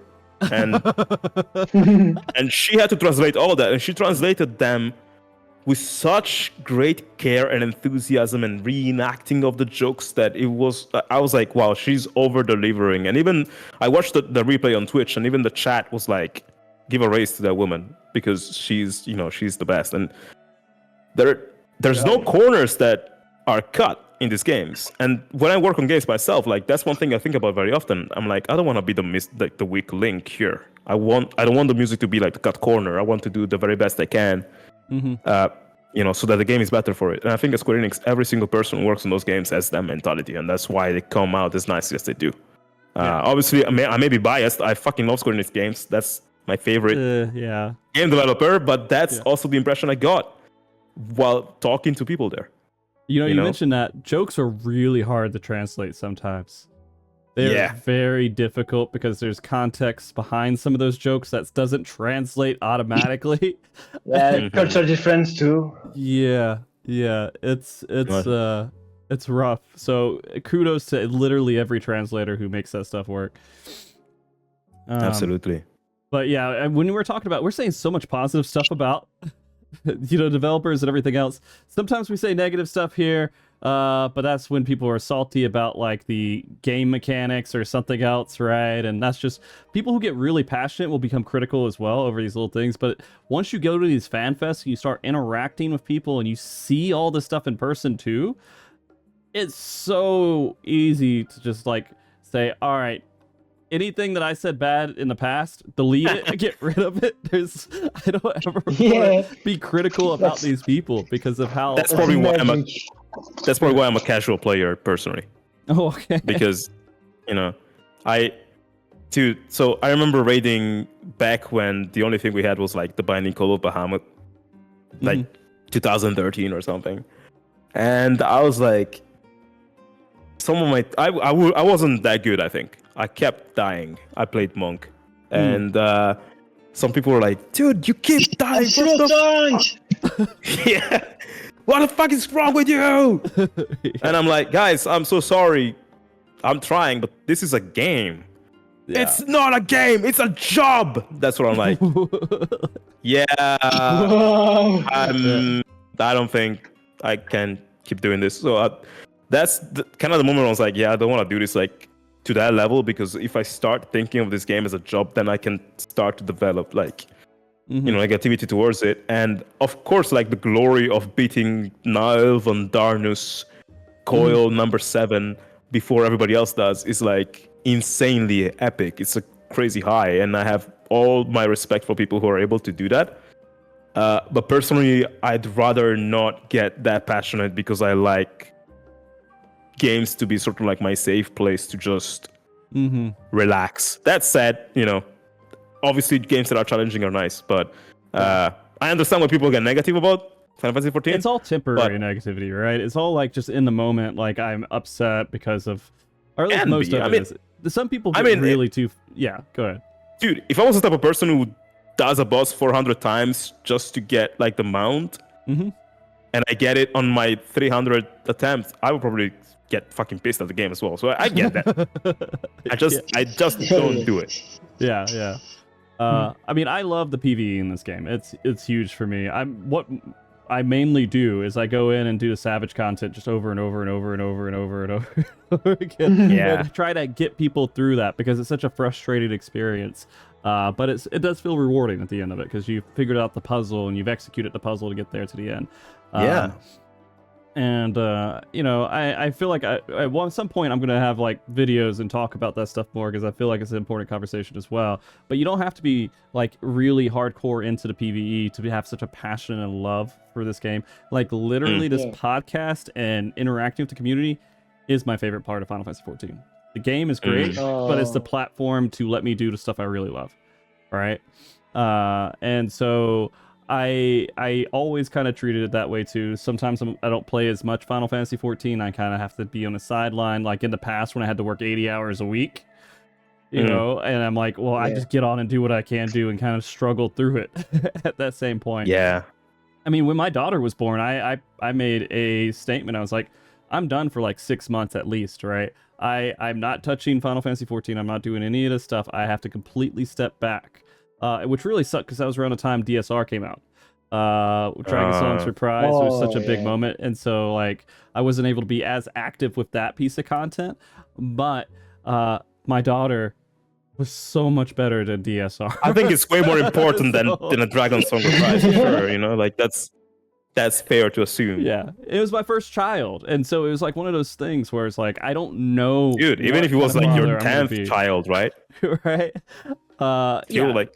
True, but it was the unknown. It was the mystery of how that was going to go down, because you could read 1,000 things, you can hear you talk about it forever, but until you're in that moment, like we were talking about it a little bit, Alex, before the show, but like, man, when your daughter is born, or your son is born, or whoever is born in the hospital, and then you're there for a day or two for monitor, and they're like, okay, your car seat looks good, all right, they're in there, good luck. And you're just like, yeah, I'm leaving with this helpless few day old life form that I now need to keep alive and try to do a good job. This feels kind of big. I don't feel like I'm supposed to be just giving a baby and leave. There's no mechanic guide from Mr. Happy on YouTube about that. Unfortunately. Yeah. And so no Mr. Happy. There's some stuff out there, but I'm gonna be honest with you. Like a lot of parenting stuff, this is really far off tangent from our topic, but just real quick, a lot of that stuff, it's all like just people saying their experiences, and nothing's ever like 100% accurate to your situation. ever. See, and this is like I'm gonna do another weird tangent, and I'm gonna reply to a person in the comments before Sure. when we're talking about people being negative towards the game. They're like, oh, but you gotta be able to criticize the things you love, and I agree. And I'm able to criticize Final Fantasy 14 in saying this thing you said about, oh, there's no guide to preparing you for this situation. I'm like, this is what I wish Final Fantasy 14 had, personally. Okay. Like, I wish Final Fantasy 14 had like a lot more customization with the characters and stuff, like elemental spells that have weaknesses and all the blah blah blah. Yeah. And in a way that everybody has to figure out their solutions to a raid with their own inventive spirit, you know. So that's my criticism to Final Fantasy 14. But also, like, dude, I guess parenting is an art when you think about it, right? And everybody does it differently, and everybody does mistakes, and those mistakes become part of the art. Your kids, like my certain like good things that I have come from the flaws of my father and my mother and the way they raised me up, right? And maybe some flaws I have come from great things they did. Like, it's so fucking weird. It's an art, and nobody knows what's right and what's wrong, but we do it, and hopefully we figure it out. Yeah. Gosh, we were going really far in this, but I gotta mention this too. Like, when I was growing up, right? I can confidently say I did not have the best parents, and I was not in the best situation. They did not make me. They did not succeed in making me the person I am. Maybe you could say did, right, in a way. All right. I didn't feel it was their contribution. It wasn't them making me into that. I just luckily, fortunately happened. Other people around me, it helped make and mold me into this person. And so, like, and that's a little bit of why, like, I'm going to do everything I can to be a good parent, but it gives me a little bit of confidence knowing that at least people could still turn out great, even if I can't be a perfect parent, right? It's just kind of how things develop. You don't have full control over everything. And if I can do my best as a father, that is what makes me happy. I know I'm going to fuck up, dude. I know I'm gonna make mistakes, and there's gonna be stuff, but I'm gonna always do. Dude, sometimes life. Yeah, gives but you're gonna like, do your best, and that's what matters. Dude, like your heart is in the right place. Yeah, you know, and well, that's the most important thing. And kids are tough, and life, like, humans are resilient, and life is so weird. Like, it must be, I don't have kids, right? So I'm like, damn, it must be so hard to, like, again, bring this person to the world and then feeling like, oh my God, I need to protect her with everything I have. And that's a thought that must keep you awake at night and stuff. And sometimes life does things that you're not ready for. So, for example, when I was a kid, there was something that happened to me that was extremely fucked up. But I'm thankful that it did. Because apparently, when I was just born, it's so stupid. But I was like born, and I was like, for a baby, severely overweight, and it wasn't necessarily a problem, but it was a thing that the doctors were like, oh, this kid is like, just very, very chubby for a kid that's just born. And I didn't look that good. Apparently, my mom jokingly called me the creature. And I was like, like, jokingly, obviously. Jokingly. And then one day, like, we had a neighbor, and this neighbor was fun, like, was kind to us all the time. But then one day she snapped and became a bit crazy. I don't know what happened. And the one day I was playing in the garden close to my house, and the neighbor who shared the garden with us decided it was a great idea to throw a rock at me. And it hit me in the head with a rock. And I basically, I got shocked from that. And I didn't eat for a few days. And I lost a lot of weight. And I lost my status as the creature because finally I became kind of presentable. So that rock that was thrown to my head kind of removed the creature status from me. And I'm grateful for that. I like the way I look. And that would not have happened if it wasn't for that neighbor. So I'm like, okay, well, sometimes life does some fucked up things, and then they end up becoming funny story. You survive, and there's some consequences out of that can be positive or negative. There's stuff that happens that is positive that ends up having negative consequences. So like, life is fucking unpredictable. But you just gotta hope that if your heart is in the right place and you're surrounded with people who love you, you're gonna be alright. And that's the most important thing, I think. Man, we're getting real deep right now. Beautiful. We're getting real Yeah, deep. Reminds me of Kingdom Hearts. how did we get there? Yeah, because a lot of things. All right, so I mean, we could kind of going back to stuff. There's a lot of stuff. I'm like, man, I wish I had this. I wish my life was like this. I wish I could have like been this way, or I've had this kind of family, or I had this kind of like interaction with these people. If I was more confident, I wasn't so negative about myself, I could have had different relationships, everything else. But then I start thinking, you know, kind of fuck all of that. I have no regrets because, man, I have my wife, I have my daughter, I'm doing something I'm enjoying doing. How can I really regret a lot of that shit? It sucked, but I'm here, and I kind of got to a point where I'm pretty good, and I'd be sad if I wasn't here, right? Yeah. If I couldn't have what I have. Nothing else feels as appealing as what I'm fortunate enough to have right now. And so, I mean, and that's kind of the things that led you to where you guys are. You're pretty happy, I assume, as well. Yeah. I love. And so, and I think anyone in any situation, at some point, you have that power to kind of get you where you want to go. You just have to go there. Like, I wouldn't be talking to you guys if I didn't have a second like moment of just saying, fuck it, I don't know what I'm doing, but I'm just going to do it, and I guess I'll figure it out along the way, right? And I started enjoying doing it, and things just naturally fell into place, and I'm lucky enough to be able to go on stage for FanFest every once in a while. I'm lucky enough to have people that are amazing as you two come and talk to me and be positive and happy to it. Like, that feels good. You know, you guys say You ever nice stop things. to think like how different life would be if Hironobu Sakaguchi didn't wake up one day deciding, I want to make an RPG game inspired by D&D.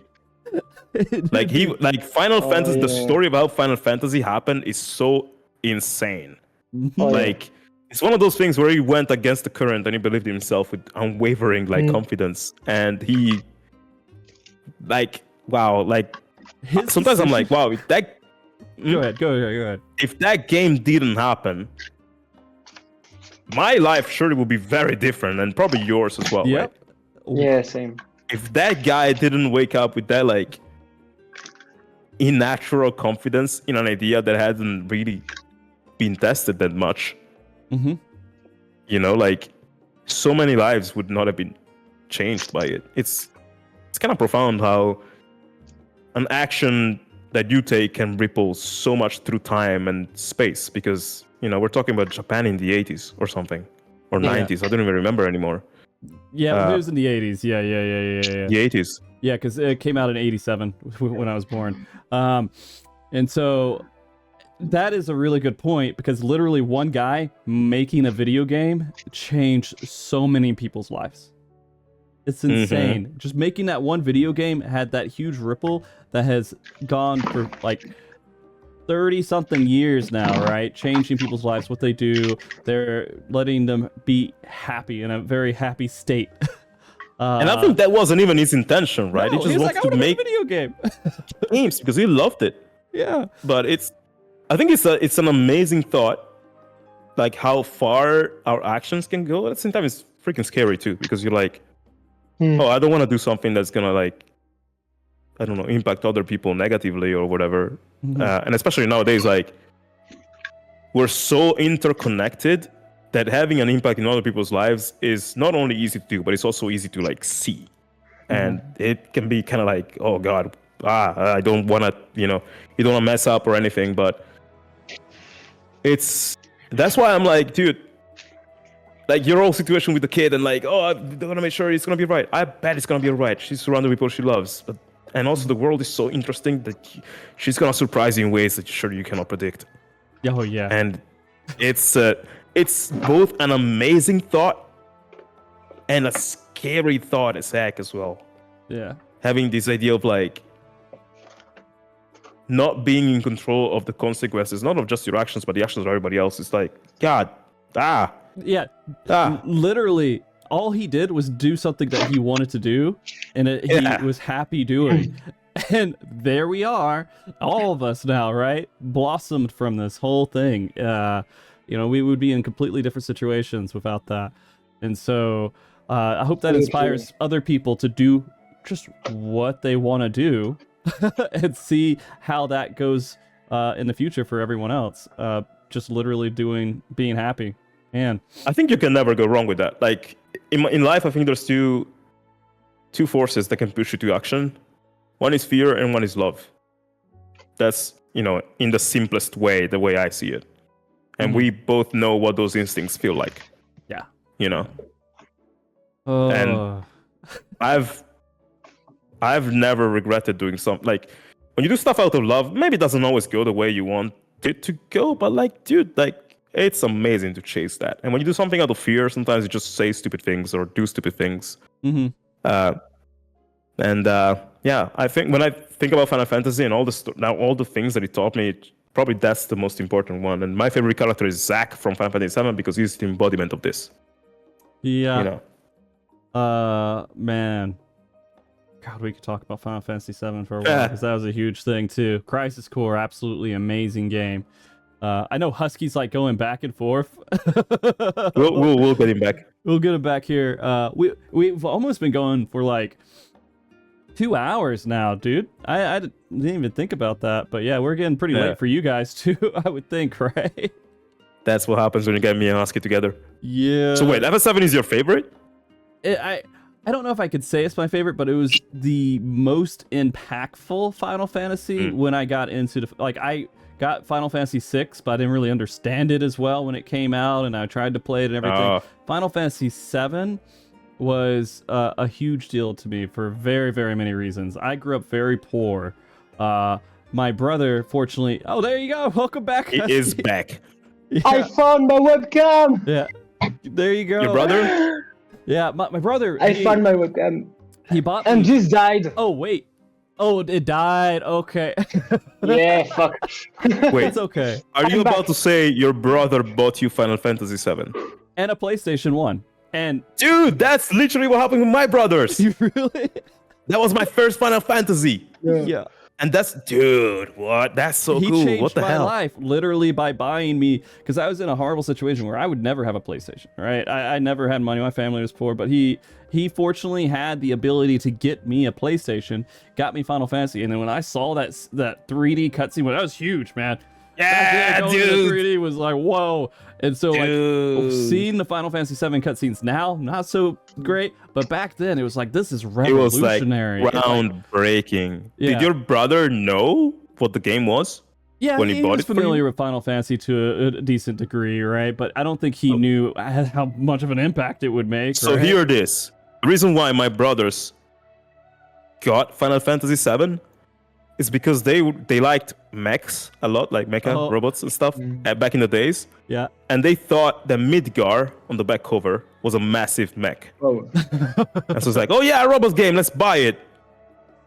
And then it wasn't about robots at all. But I tried it and I was hooked. And it was in English. I'm, come from Italy, didn't speak English at the time at all. But I learned English in order to play FF7. I fucking loved that game, dude. Like, it was my first Final Fantasy. Asking me what my favorite Final Fantasy is like asking me who my favorite kid is. I cannot reply because I don't have kids. But even if I had kids, I couldn't reply. But 7 is one of the most important ones because it opened the floodgates to that series. And that series, as I said many times during this conversation, changed my life. And it's so funny that, our origin story of Final Fantasy is very similar. I didn't know.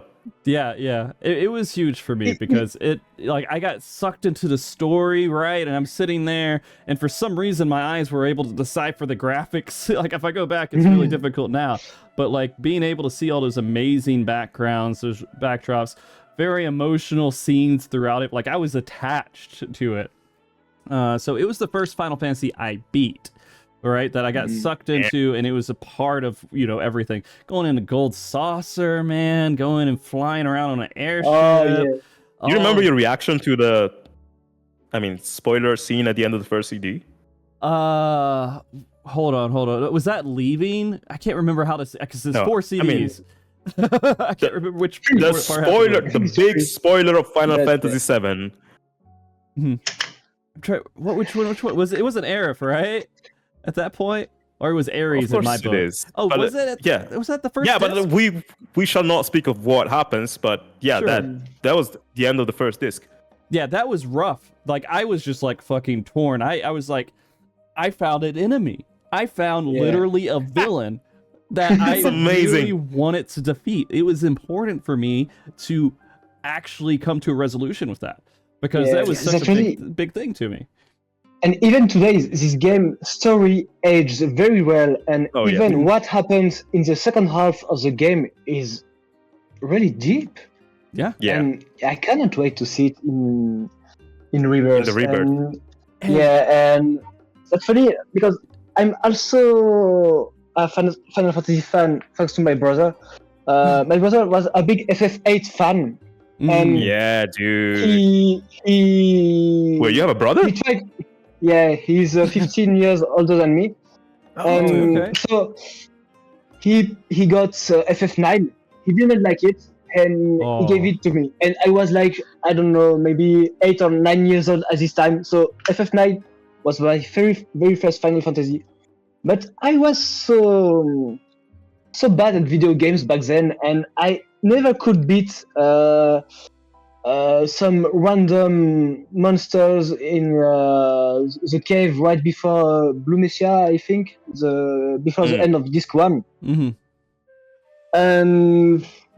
I gave up eventually, and I got to FF10 after that, and same thing, I was stuck at the final boss because I was too bad to beat it back then. Skill issue. FF13 was the first Final Fantasy I actually beat. And then after that, I went backwards. That's crazy. I think 14 was probably one of the toughest. Oh, yeah? Yeah, no. Dude. I've had a handful of those experiences where, like, I would get into the game and then, like, I wouldn't be able to keep going through it and everything. I had a couple of moments with that with 7 because, I had to get to a point to where I was able to process properly with it. But, like, I did eventually go back and beat it. Like, 10, I got to the end, the last boss, and I never beat the last boss for 10. I do that all the time. I don't know why. You know, when a game, at the end of the game, you're like, oh, now you can roam free and do all the side quests you want. And then if you want to beat the final boss. Story. Yeah, for me, I'm like, And you okay, get I'll wrecked. do all the side quests, and then I forget about the story. So I did that with 10, I did that with 12. Yeah. What else did I do? I think 10 and 12, I did that. I played those like 2 times and never beat them. I'm like, okay, that's it. Now I'm gonna beat the Final Fantasies and then do the side quest after. So I learned that lesson there.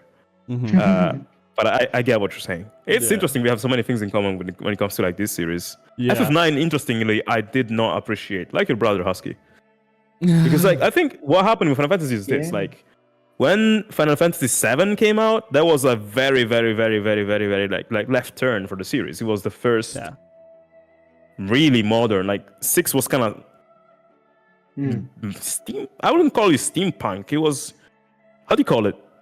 It's not too far It off, is. right? Yeah, that's It is, kind kind of of. accurate. Diesel punk? I don't know.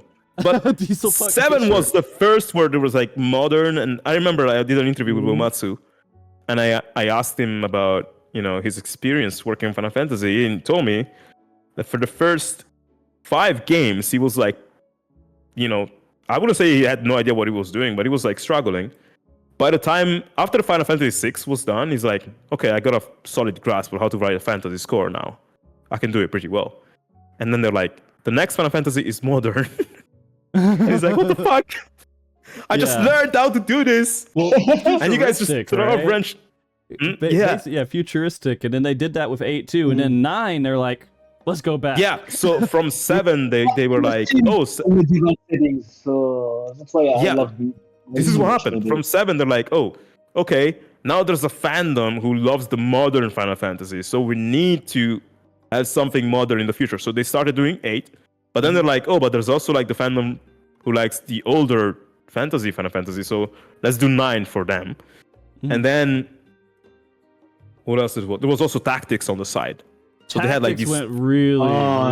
They had these 3 different types of Final Fantasy, and then they kept going. Like then there was 10, which was That tennis was is like its own little like magical thing. Yeah, exactly. 11 was the continuation of the fantasy genre. 12 is the continuation of Ivalice, and then 13 is like modern again, and 14 is fantasy, and 15 is modern. Now they're starting to just whatever. 16 is like, let me do my own thing. It is fantasy, but it's dark in a way that no Final Fantasy has been before. Yeah. And people have criticized it for it, like, oh no, this is like Witcher, blah blah, which is like, bro, like Berserk is what inspired Final Fantasy 16, not The Witcher. But But the ring is like Berserker. yeah, but It's the same thing. It's the same argument. for me personally, I'm like, dude, I welcome the idea of adding a new sphere to this. I'm still waiting for the sci-fi Final Fantasy, the primitive Final Fantasy, or the space traditional Final Fantasy. Yeah, dude, like something crazy. Time traveling. They kind of did that with 13 but it's been great to see this series like innovate itself, but it's also like a very weird series to explore for that reason, because you may like one because you like the fantasy aesthetic, then go to the next one and it's completely different. You're like, what is this? And I had that with 9. Because I started with 7, then I did 8, then I did like all the older ones, then I tried 9. I was like, I don't know, something about this doesn't rub me the wrong way. So I restarted it like 3 times. On my third playthrough, I was like, I think I get it, and then I fell in love with it. But it took me some time, and after that, I never had the experience of like not liking a Final Fantasy, because I think I became a bit open-minded with them and like started to see value in all of them, especially like 13 is like, when you talk about Sephiroth and how the end of this one made you feel like, wow, now I have an enemy, I have to stop him. Yeah, I'm like, I never thought about how that moment really makes Sephiroth such an awesome character too. Like, because it does give you like a personal motivation to go and defeat him. I never stopped to think about that, because I always thought, oh, it's a bit of an overestimated character. He's cool as fuck, but there's not a lot of depth to him, as opposed to a character like Caius Ballad from Final Fantasy 13-2, or Emmett Selk from 14, or what's his name from 15? Ignis. No, not Ignis. Sorry, Ardyn. So, interestingly, I feel like sometimes there's Final Fantasy games who are less popular, who have more interesting characters. But what you said about Sephiroth was actually interesting. I never thought about that ever. It was literally because it was becomes like this personal big, now. powerful, crazy thing. But like, and it wasn't about who Sephiroth was, the kind of person he was, or anything else. It was the action he took of what drove all those emotions and all those feelings, and it pushed you forward and just made you say, I know what I got to do. There's no going back from this line. This is it. I need to destroy this person. But that all being said too, I mean, I'm excited to see what the future of Final Fantasy is going to be, even 14 with the next one, 17, 18, whatever, because they're on a good track right now. I mean, also real quick on the time part, Chrono Trigger feels that in a way. Like Chrono Cross, right? I kind of hope they bring that back at some point. I kind of hope they try to reach back into the Chrono games, because that would be really cool too. But that's completely side note. You guys, it's been like 2 hours. We probably should start to wrap up. You guys, it's such a pleasure to talk to you. You always are, every single time. And do you want to do like a Q&A? Quick lightning round? Yeah, lightning round with chat. Sure. Because I saw, if you have to go, that's fine. We can just wrap it up. Let's do it. Because like we've been talking to each other, not that much to chat, so I feel bad. But Garth the Wolf asked a question before. Yeah. And then guys, if you have any questions for us, lightning round, ask right now. But to reply to Garth, who asked like question for Alex and Husky, how was it working on the Closing Distance community video, and then see that Soken also watched it? I still go back and watch that. The chorus with everyone gets me every time. How was working on that, Husky? Well, I sent you my guitar track, and you did absolutely everything, and you nailed it. No, That's really what happened. We did no. So it's not just a guitar track. You did the whole instrumental, and then I did vocals on top of that. The idea was we're just gonna raise it as our own cover, and then the idea of adding more people on top of it just happened, and it felt great. Again, it was the similar feeling of like I feel responsible for giving the community a space to express themselves, and that's what we did, and it was awesome. It was great. And the fact that Soken saw it, I was like, I felt responsible also for Soken to like feel how much the community loves him. So I didn't really, it's not, when I see that, I don't think much about me, but I think about what he did for other people, and I feel very grateful. So I'm Next gonna let questions. I'm gonna let you know one Next quick thing question. on that too. Yeah. one of the biggest events we had was the Omega Protocol, the one in the very beginning of this year, where it went on for 6 days. And you guys came on real quick for Marco Meatball came on as well, and we had you guys on for a little bit. At the very end of it was exhausting, 24/7 the entire time, doing this race. And at the very end of it, we played that video because it fit so perfectly with the thousands of people that were coming together in the community to watch this huge event, having this whole like week-long experience of being with people, because it fit 100% with the Final Fantasy XIV community, and everybody was crying. Everybody was crying at the end. They were all in tears. So that's awesome. That's good to know, honestly. Yeah, okay. I got a question from Kimmy's List. If I ever consider to do another original album, I don't have the time to do it now because I'm super busy between my covers, the One Winged Angel collab, the Endwalker collab, and yeah, actually now the only original songs I do now are commissions for streamers and video game developers. So I think your next original album is going to be a soundtrack at this point. Yeah, it will be the only option. I think. Yeah. If I'm lucky enough to do it, yeah. That's going to happen for sure. This is Another like question. Oh, excuse me. secret, but Husky actually, I asked you, we cannot say what it is, but I asked you to record guitars for one soundtrack I'm working on like a while ago. Do you remember?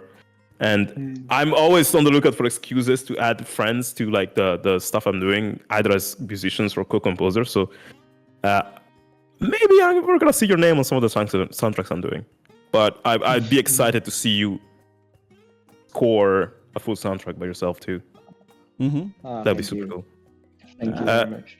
Jet asked. Wait, there was somebody asked a question before Luigi Karchui. Awesome name. What are our favorite tracks from Endwalker Only One? Mine is In the Balance. And Alex and Frosty. Oh, dude. Oh my god. You cannot ask me to just pick one. I don't know the names of all the tracks. I'm sorry. Okay. Sing it. Sing it? Oh my gosh. No, one of the most recent ones that came out that just really got to me, it's just because it just like came out of nowhere, was the Zeramus theme at the very beginning of it, the new Primal that they released, and just his music was just this huge Pokemon rave theme. It felt like, and it was just that fucking bass line. What the hell? I don't think I heard it. You should listen to it. It's good, dude. And the sick bass line it's a simple bass line, but the tone is so huge it slaps in your face. You'll see. Dude, that's my stuff. Yeah, I think for me, probably Dedicated to Moonlight is one of my favorites right now. But Hicks Suntulionius as well. Yeah, so Luigi, get a link for it, just so he could have it for later. I'm sure you can find it, Luigi. Favorite Final Fantasy game for how it plays in narrative. What is your favorite FF just for how it plays in the narrative of that game? For the narrative only, I'd say 16. Which one? It's my favorite story. 16. 16. Yeah. Okay. That's my favorite story. Yeah. You know what I didn't like about 16? Like, I loved that game to death, but the two big villains at the end, I'm like, wow. Okay. You know, like, obviously. I actually love the villain. I loved every villain except for those two. Why? Yeah. Oh, I see. Yeah. You know, that's fair. All the villains are incredible. Even like Kupka, dude. It's like the narrative, the symbolism between Kupka and Clive. They are, I wouldn't say the same person, but they share the same story. Yeah. You know, somebody they love dearly dies horribly. They both have, powers and stuff, and they go mad with the desire of revenge. And then there's the clash between them, which is so fucking epic. And the music was so good that I was literally laughing out of exhilaration by myself while playing the game. That, like, the villains in this game are incredible, but the two villains at the end, I didn't feel them. And then when I discovered more things about the lore and why they did what they did, I'm like, oh yeah, okay, I kind of get it now. But I'm like, God, they used their best villains for the first half of the game and created so much expectation for the second half, and I didn't feel as much for that. But that's fair. It is a fucking incredible game. Maybe one of the best narratives. Probably 14 is the best narrative on top of that. 14's Probably. really hard to beat because it's like 500 hours. You know, Yeah. it's a lot of build up. True. It is worth it. Yeah. Do you guys want to pick a couple more questions? I've seen one last question. Just I think. one. Yeah, okay. I've seen one. It is from Agent 007. Whenever we listen to a new song, do we know if we will cover or analyze it immediately, or do we listen to it for the first time? I think Husky's rule is like, I will cover it no matter what. You know that meme, like, I will be there no matter what. That's Husky. When I listened to it once, and after the first listen, it's either yes or no. And if it's yes, I start either by watching the drums part or playing a rhythm guitar over it, and then I do the rest, and magic happens. Oh, that's how you start? Yeah, either the drums and the rhythm guitar. That's interesting. Yeah. For me personally, so with Final Fantasy 14, or generally speaking, like I try not to listen to new music because I like making my analysis videos blind. I don't always do it, and when I don't, it's very clear that I know the song. But sometimes I like to just go blind. So with Final Fantasy 14, all the new tracks from 6.1 onwards, I didn't listen to them for like until FanFest basically, because I was waiting for having time to make a video about them.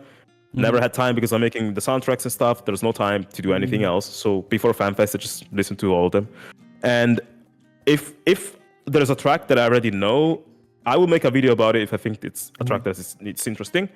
If there's a track that came out, sometimes I will make a video, listen to it for the first time. But then if I don't find there's anything interesting in it, and I don't say anything interesting in the video, I will not publish it. There's been a few times where people even said, dude, make a reaction to this song. And I'm like, I don't feel anything. So I will not publish the video, you know, and I could fake it and that would get views and people will be like, oh yes, he's a composer, he knows what he's saying. And I see videos sometimes from composers being like, oh, the choir is very menacing, so this guy must be bad. And people are like, what the fuck? You figured it's a bad guy? I'm like, dude, you don't need to be a composer to figure it out. So like, I don't like my videos to just be like that.